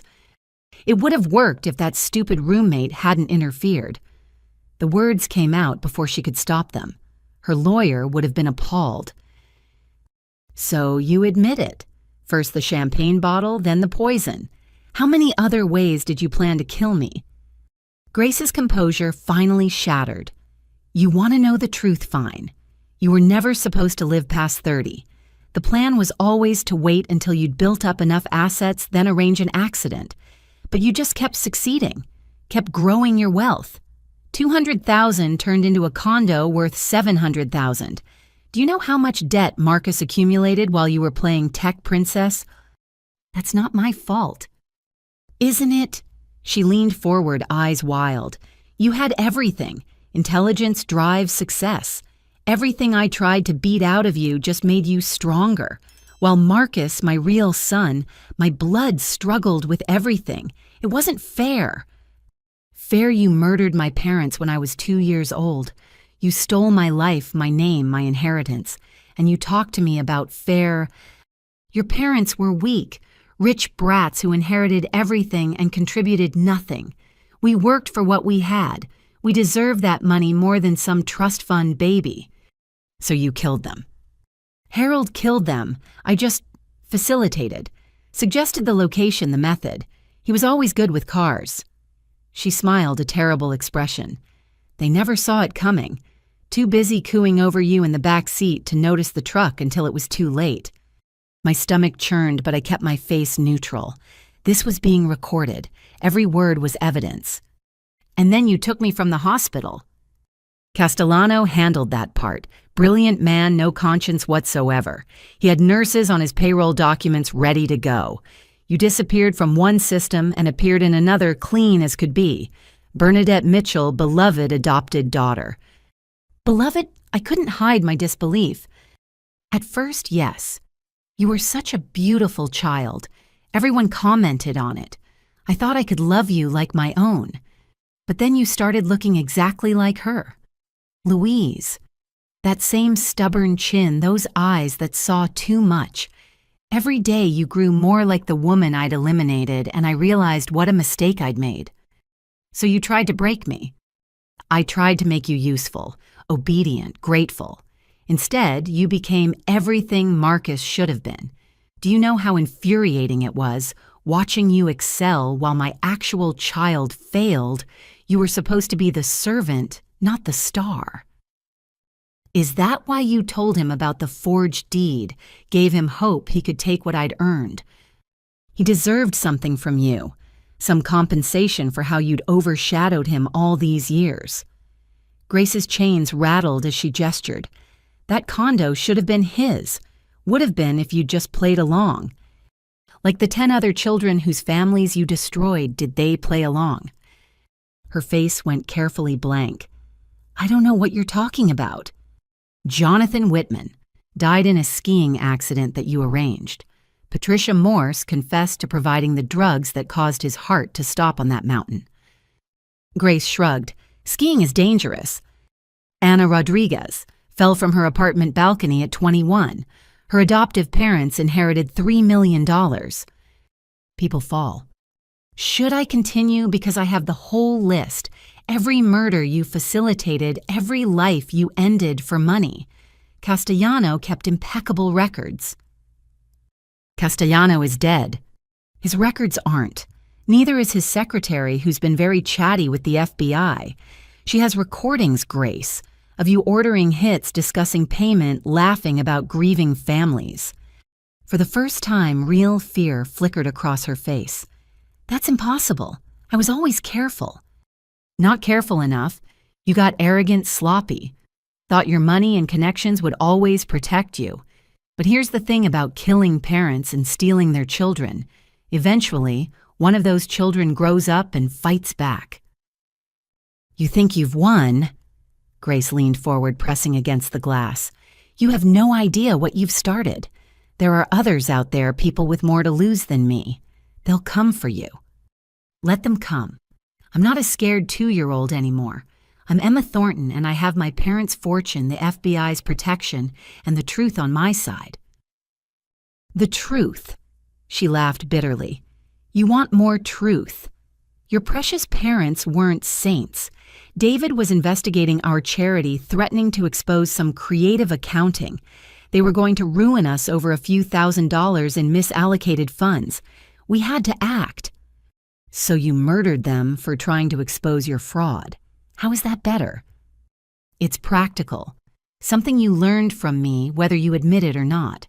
That ruthless streak that made you successful, that came from being raised by Wolf's little girl. We made you who you are. No. I stood preparing to leave. Louise and David Thornton made me who I am. Their love in those first 2 years, their legacy, their blood. You tried to destroy that, but you failed. All you did was teach me how to recognize evil and fight it. Emma, Grace called as I turned away. When they give me the death penalty, will you come watch? I paused at the door. No, you'll die alone, forgotten, while the children you orphaned use their reclaimed inheritances to help others. Your legacy will be nothing but a cautionary tale about greed and cruelty. The last thing I heard was her screaming, wordless rage echoing off concrete walls. The guard at the desk looked concerned. You okay, miss? That sounded rough. I'm perfect, I said, meaning it. She can't hurt anyone anymore. Outside, Agent Kim waited by a black SUV. Did you get what you needed? She confessed to facilitating my parents' murder and poisoning me in the hospital. It's all on tape. That's huge. With her confession and Harold's testimony, she's looking at multiple life sentences, maybe even federal death penalty. As we drove away, I thought about Grace's claim that she'd made me who I was. There was a grain of truth there. Her cruelty had forged my strength. Her greed had taught me the value of honest work. Her hatred had shown me the importance of choosing love. But she was wrong about one thing. I wasn't who I was because of her. I was who I was in spite of her, and that made all the difference. My phone buzzed with a text from Marcus. Watched Mom on the jail cam. Thank you for facing her. I couldn't have done it. Maybe there was hope for him after all. Prison had a way of clarifying what really mattered. For Marcus, that seemed to be finally seeing Grace for the monster she was and choosing to be better. The war wasn't over. Grace's warning about others coming for me was probably true, but I'd faced the woman who'd haunted my nightmares for 30 years and walked away stronger. Whatever came next, I was ready. The Washington State Federal Courthouse buzzed with activity as the most complex criminal case in Pacific Northwest history prepared for trial. I sat in a secure conference room with the prosecution team, surrounded by evidence boxes that told the story of 30 years of murder, fraud, and stolen lives. "We have a problem," Ada Winters announced, entering with a grim expression. "Harold Mitchell attempted suicide in his cell last night." My coffee cup paused halfway to my lips. "Is he alive, under psychiatric watch? But his lawyer is arguing he's mentally incompetent to stand trial." She dropped a stack of papers on the table. "However, we have good news too. Stephanie Huang wants to make a deal." Agent Kim pulled up a video on her laptop. She's offered full testimony about the Mitchell operation in exchange for a reduced sentence. Watch this. The screen showed Stephanie in an interrogation room, her previous polish replaced by desperation. "I have recordings," she was saying. "Grace trained me personally. She taught me how to forge documents, how to identify vulnerable targets, how to make murders look accidental. I recorded everything as insurance." "How many recordings?" the interrogator asked. "Dozens, including her discussing Emma Thornton's parents planning the hospital poisoning and..." Stephanie paused. "And coordinating with other families in the network. The Mitchells weren't working alone." My hands clenched. "She has Grace on tape planning my parents' murder." "Not the original murder," Agent Kim clarified, "but discussing it after the fact, including details only the killer would know. Combined with Harold's confession, it's damning." David Brennan spread crime scene photos across the table. "We need to prepare you for what's coming, Emma. The defense will try to destroy your credibility, paint you as a bitter daughter seeking revenge.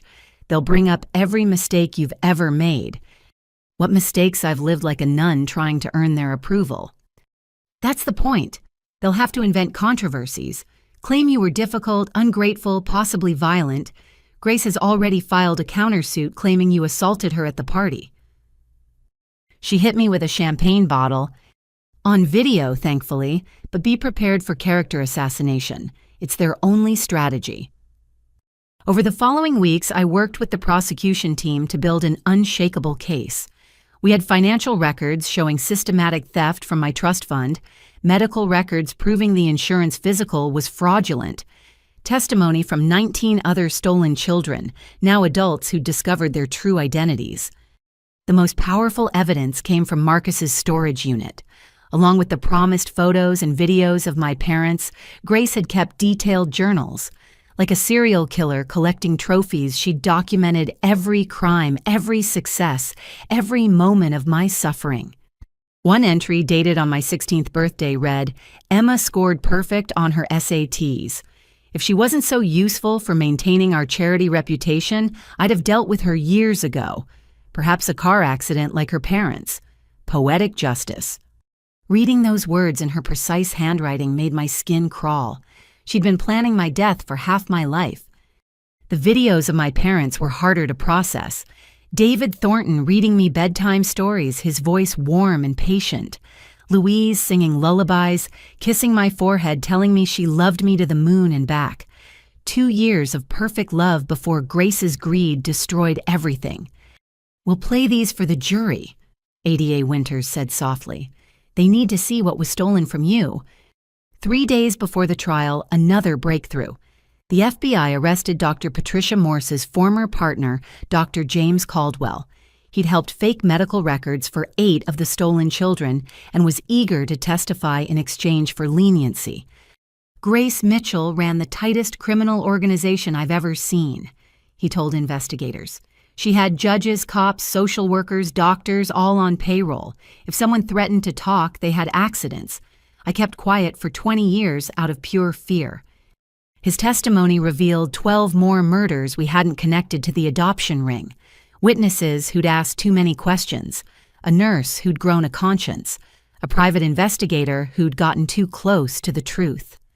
"The body count keeps rising," Agent Kim said during our final pre-trial meeting. "We're now looking at 26 confirmed murders over 3 decades. The Mitchells make most serial killers look amateur." The night before opening statements, I couldn't sleep. Tomorrow I'd face Grace again, this time in a courtroom packed with media and other victims. The woman who'd raised me, tortured me, tried to kill me, would finally face justice. My phone rang at 3 a.m. Jennifer. "Emma, I'm sorry to call so late, but you need to know. Rebecca Valdez was attacked tonight. Someone tried to push her in front of a subway train in San Francisco." My blood froze. "Is she okay?" Shaken but unharmed. A bystander grabbed her just in time. But Emma the attacker had a list, names and addresses of all the stolen children testifying. Grace's warning echoed in my mind. There are others out there, people with more to lose than me. "The FBI is increasing security for all witnesses," Jennifer continued. "You'll have a full protective detail at the trial, but be careful. This isn't over." I stood at my window watching the city lights reflect on the water. Somewhere out there, the remaining members of the adoption ring were scrambling, desperate to silence witnesses before they could testify. They'd already tried to kill Rebecca. Who was next? But as dawn broke over Seattle, I felt no fear, only determination. They'd stolen our parents, our identities, our inheritances. They'd murdered and manipulated for 30 years. But their reign was ending, and we were the ones ending it. Grace Mitchell thought she'd raised a victim. Instead, she'd created her own downfall, and in a few hours, the whole world would watch it happen. The war crimes trial of the century was about to begin, and I was ready to testify. The federal courthouse steps swarmed with media as our convoy of black SUVs arrived. FBI agents formed a human corridor shields raised against the crushing press of reporters shouting questions. I kept my eyes forward, flanked by Agent Kim and 2 additional bodyguards. Inside, Courtroom 7 had been transformed into a fortress. Metal detectors, armed guards, bulletproof glass partitions for the defendants. The gallery was packed with victims' families, journalists, and curiosity seekers who'd won the lottery for public seats. Grace and Harold Mitchell sat at separate defense tables, their legal teams having successfully argued for severed trials. Grace wore a conservative black suit, her hair professionally styled, looking every inch the wronged society matron. Harold appeared to have aged 20 years, his hands shaking as he avoided eye contact with everyone. All rise for the Honorable Judge Patricia Yamamoto presiding. Judge Yamamoto, known for her no-nonsense approach to complex cases, took her seat. "Before we begin, I want to address the media circus outside. This is a court of law, not entertainment. I will have order or I will clear the gallery." Ada Winters stood for opening statements. "Your Honor, the prosecution will prove that Grace and Harold Mitchell orchestrated a 30-year criminal enterprise that resulted in 26 murders, 15 kidnappings, and the theft of over $100 million. They didn't just kill parents to steal their children. They built an empire on the bodies of innocent families." The defense attorney, a sharp-dressed man named Richard Stockton, who'd defended mob bosses, rose next. "Ladies and gentlemen of the jury, Grace Mitchell is a respected philanthropist who adopted a troubled child out of compassion. That child, Emma Thornton, has concocted an elaborate fantasy to explain her own failures and justify stealing from the people who raised her. I forced myself to remain expressionless. We'd prepared for this narrative. The first week of testimony established the financial crimes. Forensic accountants walked the jury through 30 years of embezzlement, money laundering, and fraud. Charts showed how my parents' fortune had been systematically drained, funneled through shell companies and fake charities. Then came the witnesses. Michael Chen took the stand first, describing how he'd discovered his true identity only after his adoptive mother's deathbed confession. Rebecca Valdez testified via video link still shaken from the attempt on her life. One by one, 19 stolen children told their stories. But the most dramatic moment came when Stephanie Huang took the stand. State your name for the record. Stephanie Huang. I was engaged to Marcus Mitchell and trained by Grace Mitchell in what she called the family business. What was the family business? Murder, kidnapping, and fraud disguised as private adoption services. Stockton objected repeatedly, but Judge Yamamoto allowed the testimony. Stephanie produced recordings from her phone, Grace's voice clear and unmistakable. The key is patience, Grace said on one recording. You identify the targets, study their routines, wait for the perfect moment. Emma's parents were easy. They were so predictable, same route every night. Harold just had to time it right. The courtroom sat in stunned silence as recording after recording played. Grace discussing poison dosages, laughing about grieving families, planning my death with the casual tone of someone organizing a dinner party. Why did you record these conversations? Ada Winters asked. Insurance. Grace taught me to always have leverage. I knew if things went bad, she'd throw me under the bus. The recordings were my protection. Did Grace Mitchell ever express remorse for her crimes? Never. She said weak people deserved to be exploited, that if parents couldn't protect their children, they didn't deserve to have them. When my turn came to testify, I wore my mother's pearl necklace recovered from the safety deposit box. Louise Thornton's presence gave me strength as I swore to tell the truth. Please state your name for the record. Emma Louise Thornton, formerly known as Bernadette Mitchell. For 3 hours, I walked the jury through my life. The childhood of conditional love always second to Marcus, the discovery of the forged deed, the confrontation at the party, waking up in the hospital to learn my entire life was built on lies. How did you feel when you learned the Mitchells had murdered your parents? Destroyed, then angry, then determined to get justice not just for me but for all the families they'd destroyed. Stockton's cross-examination was brutal. Isn't it true you were a difficult child, defiant, ungrateful? I was a child who worked constantly for approval that never came. I wasn't difficult. I was surviving. You claim Grace Mitchell tried to poison you in the hospital. Do you have any proof besides your word? The arsenic found in the soup she brought me. The security footage of her entering my room. Her confession to me at the detention center, which was recorded. Ah, yes, the jailhouse visit. Tell me, Miss Thornton, or should I say Miss Mitchell, how much money do you stand to inherit if Grace Mitchell is convicted? I don't want their money. I want justice for my murdered parents.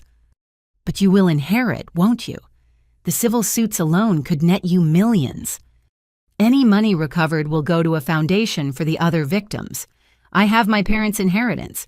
I don't need blood money. The breaking point came on day 12. Harold Mitchell, against his lawyer's advice, decided to testify.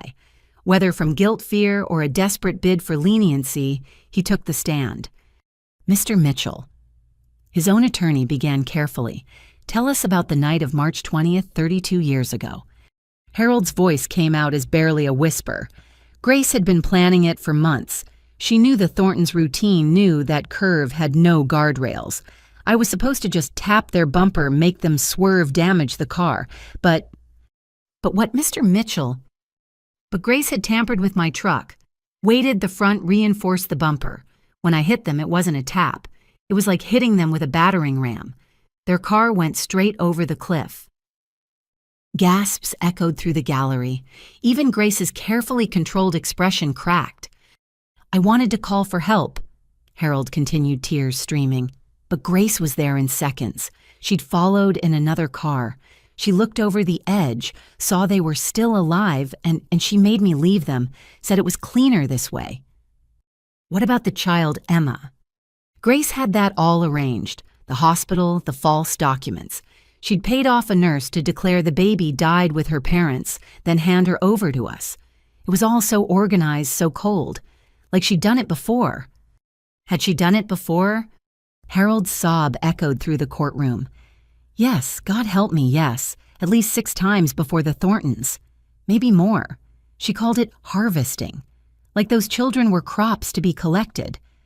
The defense table erupted. Stockton objected frantically while Grace hissed at Harold to shut up. But the dam had broken. Harold confessed to everything. Every murder, every kidnapping, every forged document. By the time he finished, several jurors were in tears. Judge Yamamoto called a recess. In the hallway, victims' families embraced finally having answers to decades-old questions. I stood apart processing Harold's testimony. My parents had been alive after the crash. They might have survived if not for Grace's cold calculation. When court reconvened, Stockton made a desperate play. Your Honor, given Mr. Mitchell's obvious mental breakdown, I move for a mistrial. Motion denied. The witness appeared competent and responsive. Continue, counselor. But there was nowhere to continue to. The case was effectively over. Harold's confession combined with Stephanie's recordings and the mountain of physical evidence left no room for doubt. 2 days later, closing arguments felt almost anticlimactic. Ada Winters methodically laid out 30 years of crimes, while Stockton half-heartedly argued for reasonable doubt. The jury deliberated for only 6 hours.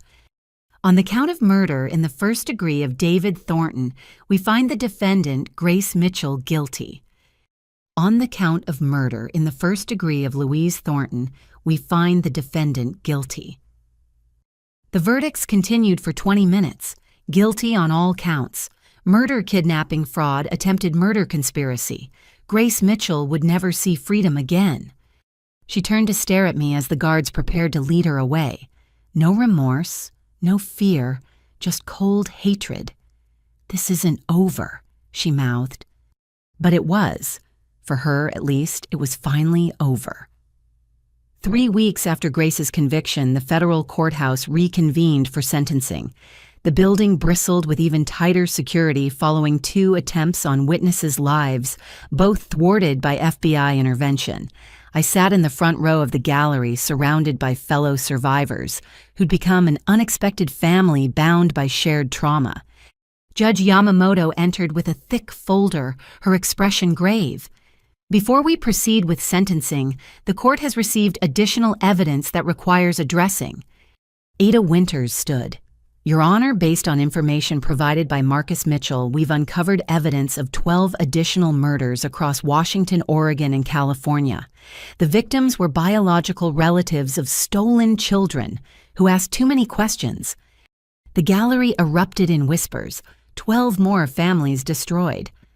Furthermore, Winters continued, we've arrested 8 more conspirators, including 2 sitting judges and a state senator.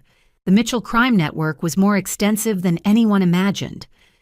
Grace sat unmoved at the defense table, her orange jumpsuit a stark contrast to her former elegance. Harold at a separate table seemed to shrink with each revelation. We'll proceed with sentencing based on current convictions, Judge Yamamoto decided. Additional charges can be filed separately. Grace Mitchell, please rise. Grace stood with the same imperious posture she'd used at charity galas, chin high, refusing to show weakness. Grace Mitchell, you have been convicted of 26 counts of murder in the first degree, 15 counts of kidnapping, 37 counts of fraud exceeding $10 million, and conspiracy to commit murder for hire. The depravity of your crimes is almost beyond comprehension. You didn't just murder parents and steal their children.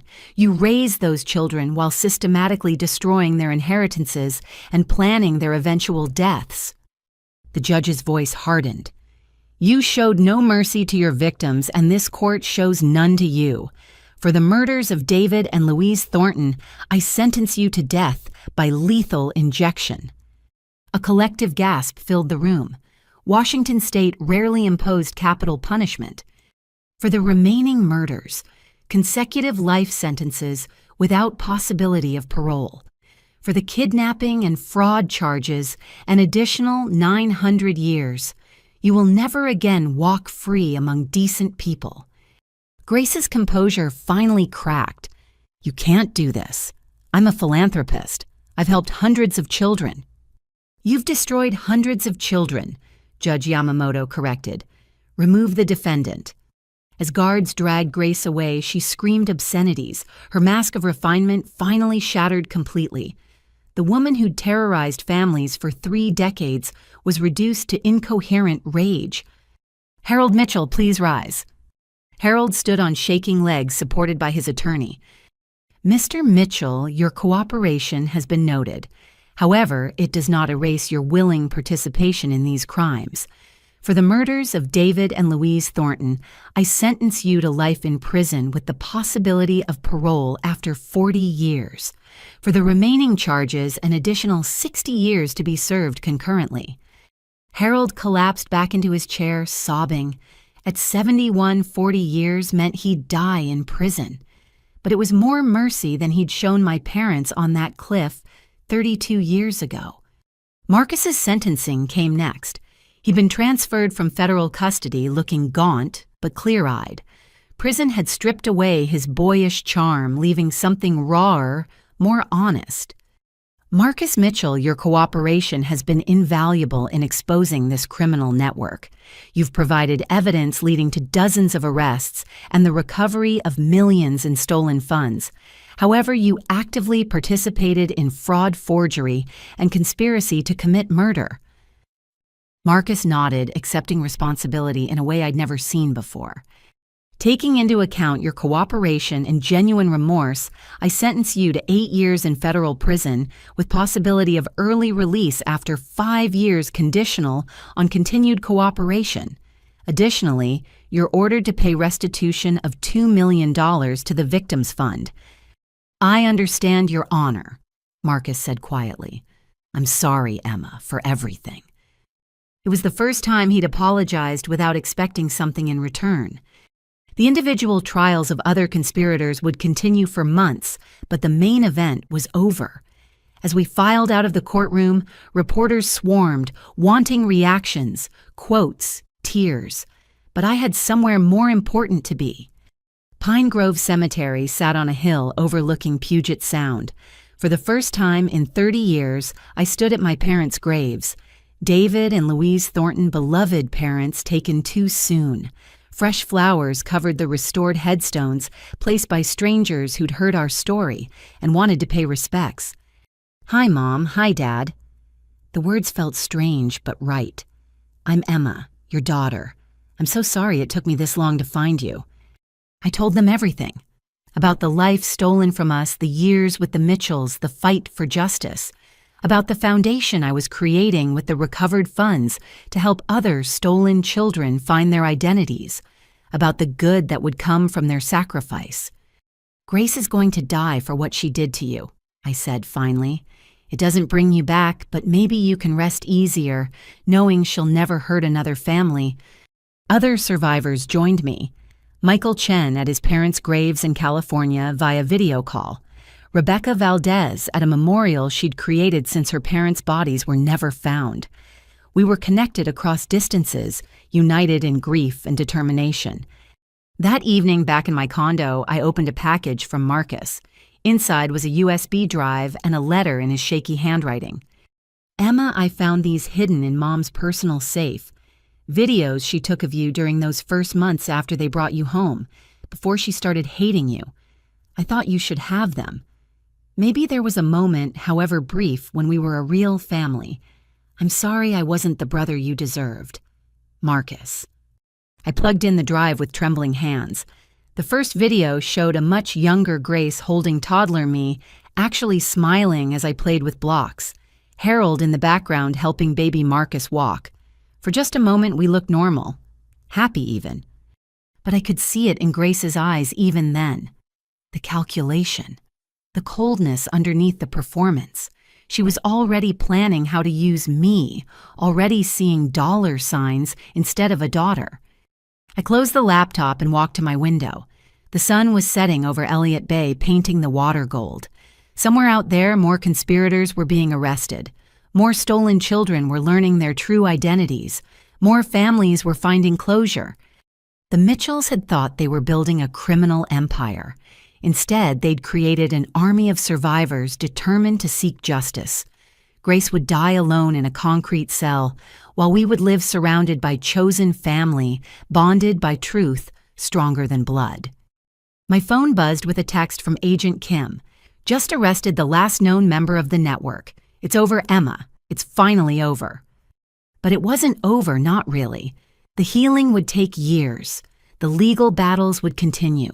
The search for more victims might never end. But the reign of terror was finished. The monsters who'd stolen children and murdered parents would never hurt another family. I raised a glass of wine to the window, toasting the parents I'd never really known but would always love. We won, Mom and Dad. We won. Tomorrow I'd start the work of building something good from the ashes of tragedy. The Emma Louise Thornton Foundation would ensure no stolen child remained lost. But tonight I simply stood in the home they'd tried to steal from me and felt something I hadn't experienced in 32 years. Peace. 6 months after the trial, the Emma Louise Thornton Foundation opened its doors in a restored Victorian mansion in Seattle's Capitol Hill neighborhood. The building, purchased with recovered funds from the Mitchell crime network, buzzed with activity as counselors, investigators, and advocates prepared to help families torn apart by illegal adoptions. We have 17 active cases already, Jennifer informed me as we walked through the freshly painted halls. She'd left her law firm to become the foundation's legal director.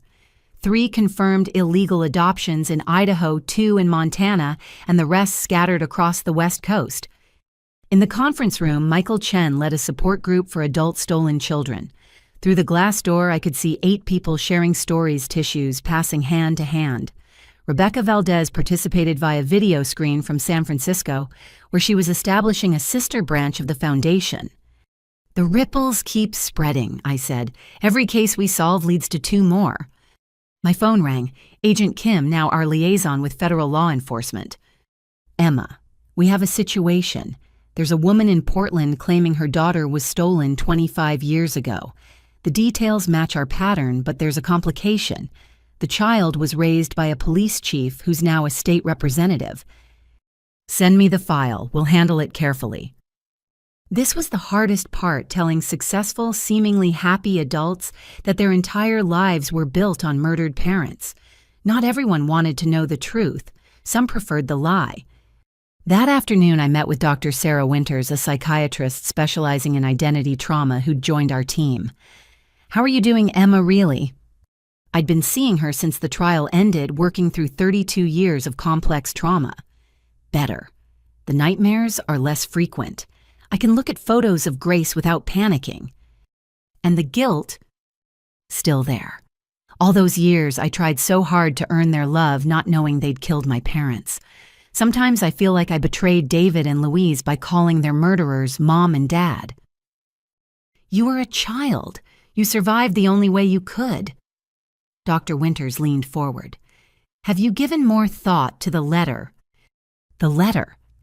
Marcus had been writing from federal prison, where he'd become a model inmate teaching literacy to other prisoners and working with the FBI to uncover more crimes. He wanted to apologize in person to try building some kind of relationship. I'm not ready, I admitted. Maybe someday, but not yet. That's perfectly valid. Healing happens on your timeline, not anyone else's. That evening, I returned to my condo to find an unexpected visitor. Harold's sister, Catherine, waited in the lobby. I'd met her once at a family Christmas when I was 12.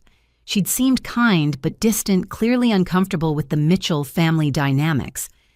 Emma, I'm sorry to ambush you. I have something you need to see. We sat in my living room as she pulled out a worn journal. This was my mother's, Harold's mother. She died when he was 19, right before he met Grace. I opened the journal carefully. The entries painted a picture of a gentle young man who loved poetry and wanted to be a teacher.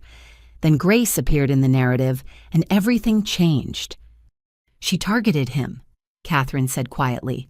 Harold had inherited a small amount from our parents. Grace saw an opportunity. She was already running small cons, needed a partner with a clean reputation. My brother never stood a chance against her manipulation. That doesn't excuse what he did. No, it doesn't. Harold made his choices. But I wanted you to know he wasn't always a monster. Grace created that. She had a gift for finding people's weaknesses and exploiting them until they became someone else entirely. After Catherine left, I sat with the journal reading about a young Harold who'd written love poems and volunteered at animal shelters. Grace had taken that gentle soul and twisted it into someone capable of murder. The ultimate long con stealing, not just money, but humanity itself. My phone buzzed. A text from an unknown number, but this time not threatening. Ms. Thornton, my name is Amy Patterson. I think I might be one of the stolen children. My adoptive mother just confessed on her deathbed. Can we meet? Another family about to learn the truth. Another life about to shatter and hopefully rebuild. I forwarded the message to our intake team, then called Michael Chen. We have a new case. Can you take the initial meeting? Of course. Emma, did you see the news they're making a documentary about us? Netflix wants to interview all the survivors. What did you tell them? That our stories aren't entertainment. If they want to document this, they need to focus on prevention and justice, not sensationalism. Good answer. Michael had become something like a brother to me, the kind Marcus should have been. We understood each other in ways no one else could. Both raised by our parents' killers, both fighting to reclaim identities stolen before we could speak. Later that night, I stood in my kitchen making dinner when grief hit me unexpectedly. It happened sometimes, the sudden realization that I was cooking a meal my real mother would have taught me, that David Thornton would have walked me down the aisle at a wedding, that they'd missed everything, first days of school graduations, heartbreaks, triumphs. The tears came hard and fast, but I'd learned not to fight them.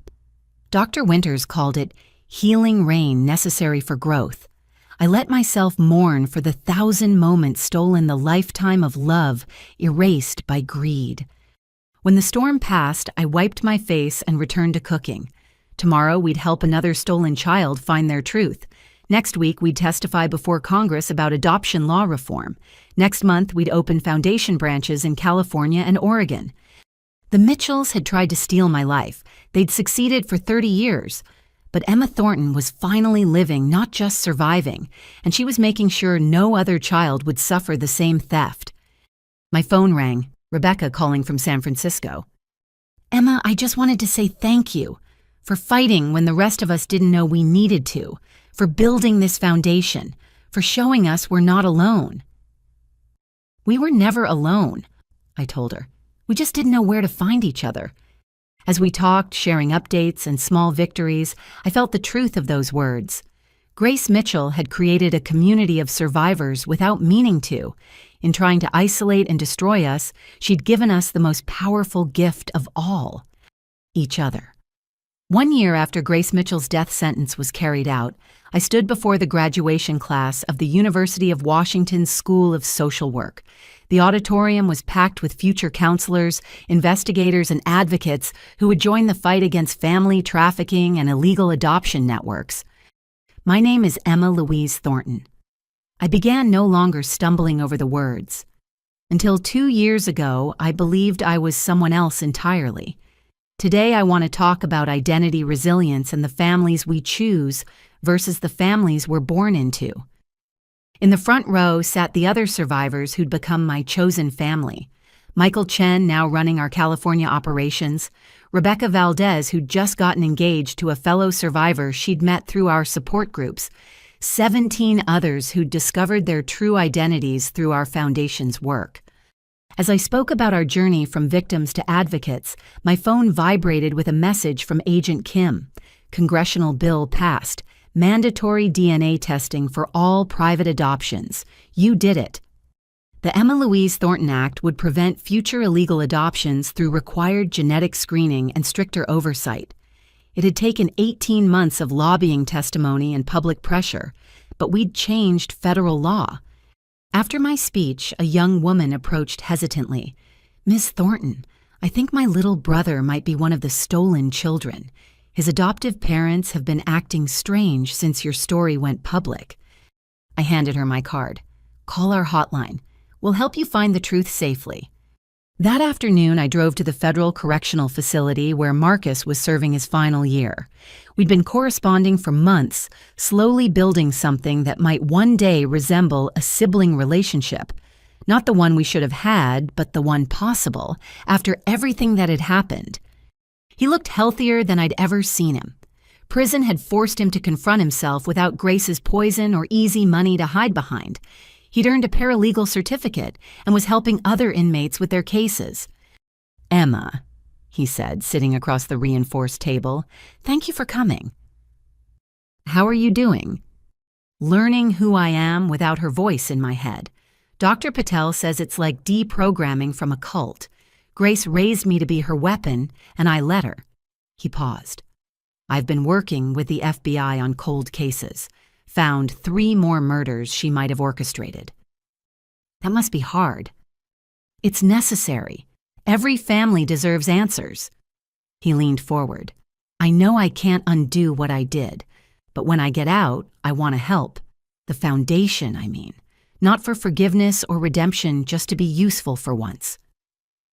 "We'll see," I said carefully. "Trust takes time to rebuild." "I know. I'm willing to earn it." As I left the prison, I thought about second chances and the possibility of change. Marcus would never be the brother I should have had, but maybe he could become the man he should have been. That evening, the foundation hosted its first annual gala at the Seattle Art Museum. 300 supporters gathered to raise funds for our expanding operations. We'd helped reunite 43 stolen children with their biological families' legacies, recovered over $200 million in stolen assets, and put 78 criminals behind bars. "Ladies and gentlemen," I said from the podium wearing my mother Louise's emerald necklace, 2 years ago I discovered my entire life was a lie. Today I stand before you living my truth. We cannot change our pasts, but we can prevent others from suffering the same theft of identity and family. Catherine, my biological sister, who'd been sold to another family, joined me on stage. We'd found each other 6 months ago through DNA testing, 2 parts of a whole finally reunited. She'd been raised in Maine by a couple who genuinely believed they'd adopted legally, never knowing her origins. "Family is complicated," Catherine said, taking the microphone. "Sometimes it's blood, sometimes it's choice, sometimes it's the people who help you discover who you really are. Emma and I lost 29 years as sisters, but we're making up for lost time." The crowd erupted in applause as we announced the Foundation's latest initiative, free DNA testing, for anyone who suspected irregular adoption circumstances. In the first week alone, we'd had over 1,000 applications. Harold Mitchell had died in prison 4 months earlier, a heart attack in his cell. He'd left a final letter apologizing to all the families he'd helped destroy. Some found comfort in his remorse. Others, like me, filed it away as too little too late. Stephanie Huang was serving 15 years in federal prison, but had become our most valuable informant. Her detailed knowledge of the network's operations had led to arrests across 6 countries. Even behind bars, she was still trading information for reduced sentences, the ultimate survivor. After the gala, I returned to my condo, now filled with photos of both families. My birth parents, young and vibrant. Catherine and me making up for lost time. The chosen family of survivors who understood my journey. Even one recent photo of Marcus and me, awkward but trying. On my coffee table sat a letter I'd been carrying for weeks, waiting for the right moment to open. It was from Grace Mitchell, written the day before her execution and delivered through her lawyer.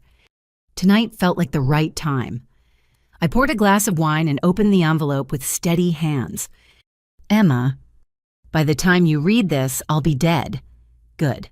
I'm tired of concrete and fluorescent lights. tired of pretending remorse I don't feel. You want to know the truth? I'm proud of what I built. 30 years of taking from the weak and giving to the strong. Your parents were sheep. All of them were. They deserved what they got for being careless with their treasures. My only regret is not killing you in that hospital. You were supposed to be nothing. Instead, you became everything Marcus couldn't be. The irony isn't lost on me. But here's what you don't understand. I made you. My cruelty forged your strength. My hatred taught you to fight. Without me, you'd have been another trust fund brat. Because of me, you're a warrior. So hate me. Celebrate my death. Build your little foundation. But remember, every victory you achieve, you owe to me. I'm in your blood now, whether you share my DNA or not. See you in hell, Grace. I read it twice, then carried it to my fireplace. The paper caught quickly, Grace's poison turning to ash and smoke. She was wrong about so much, but especially about this. She hadn't made me strong. She'd tried to break me. I'd made myself strong despite her. As the last of her words burned away, I thought about Louise and David Thornton, about the love they'd given me in those precious 2 years, about how that love had somehow survived 3 decades of abuse, buried deep but never extinguished. That's what Grace never understood. Love is stronger than hate.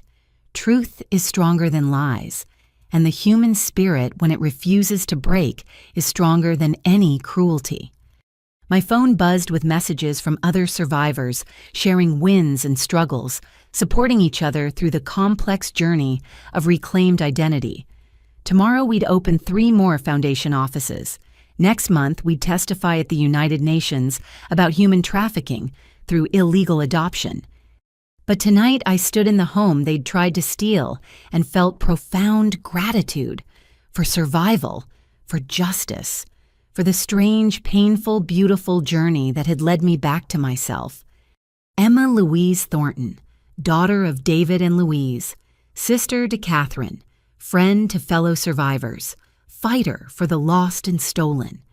Finally, fully, completely myself. And ready for whatever came next.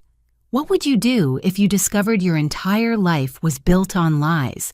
Have you ever had to fight for your identity or stand up against powerful family members? Share your thoughts in the comments below. If this story moved you, please hit that like button and subscribe to hear more powerful stories of survival and justice. Share this video with anyone who needs to hear that they're not alone in their fight for truth.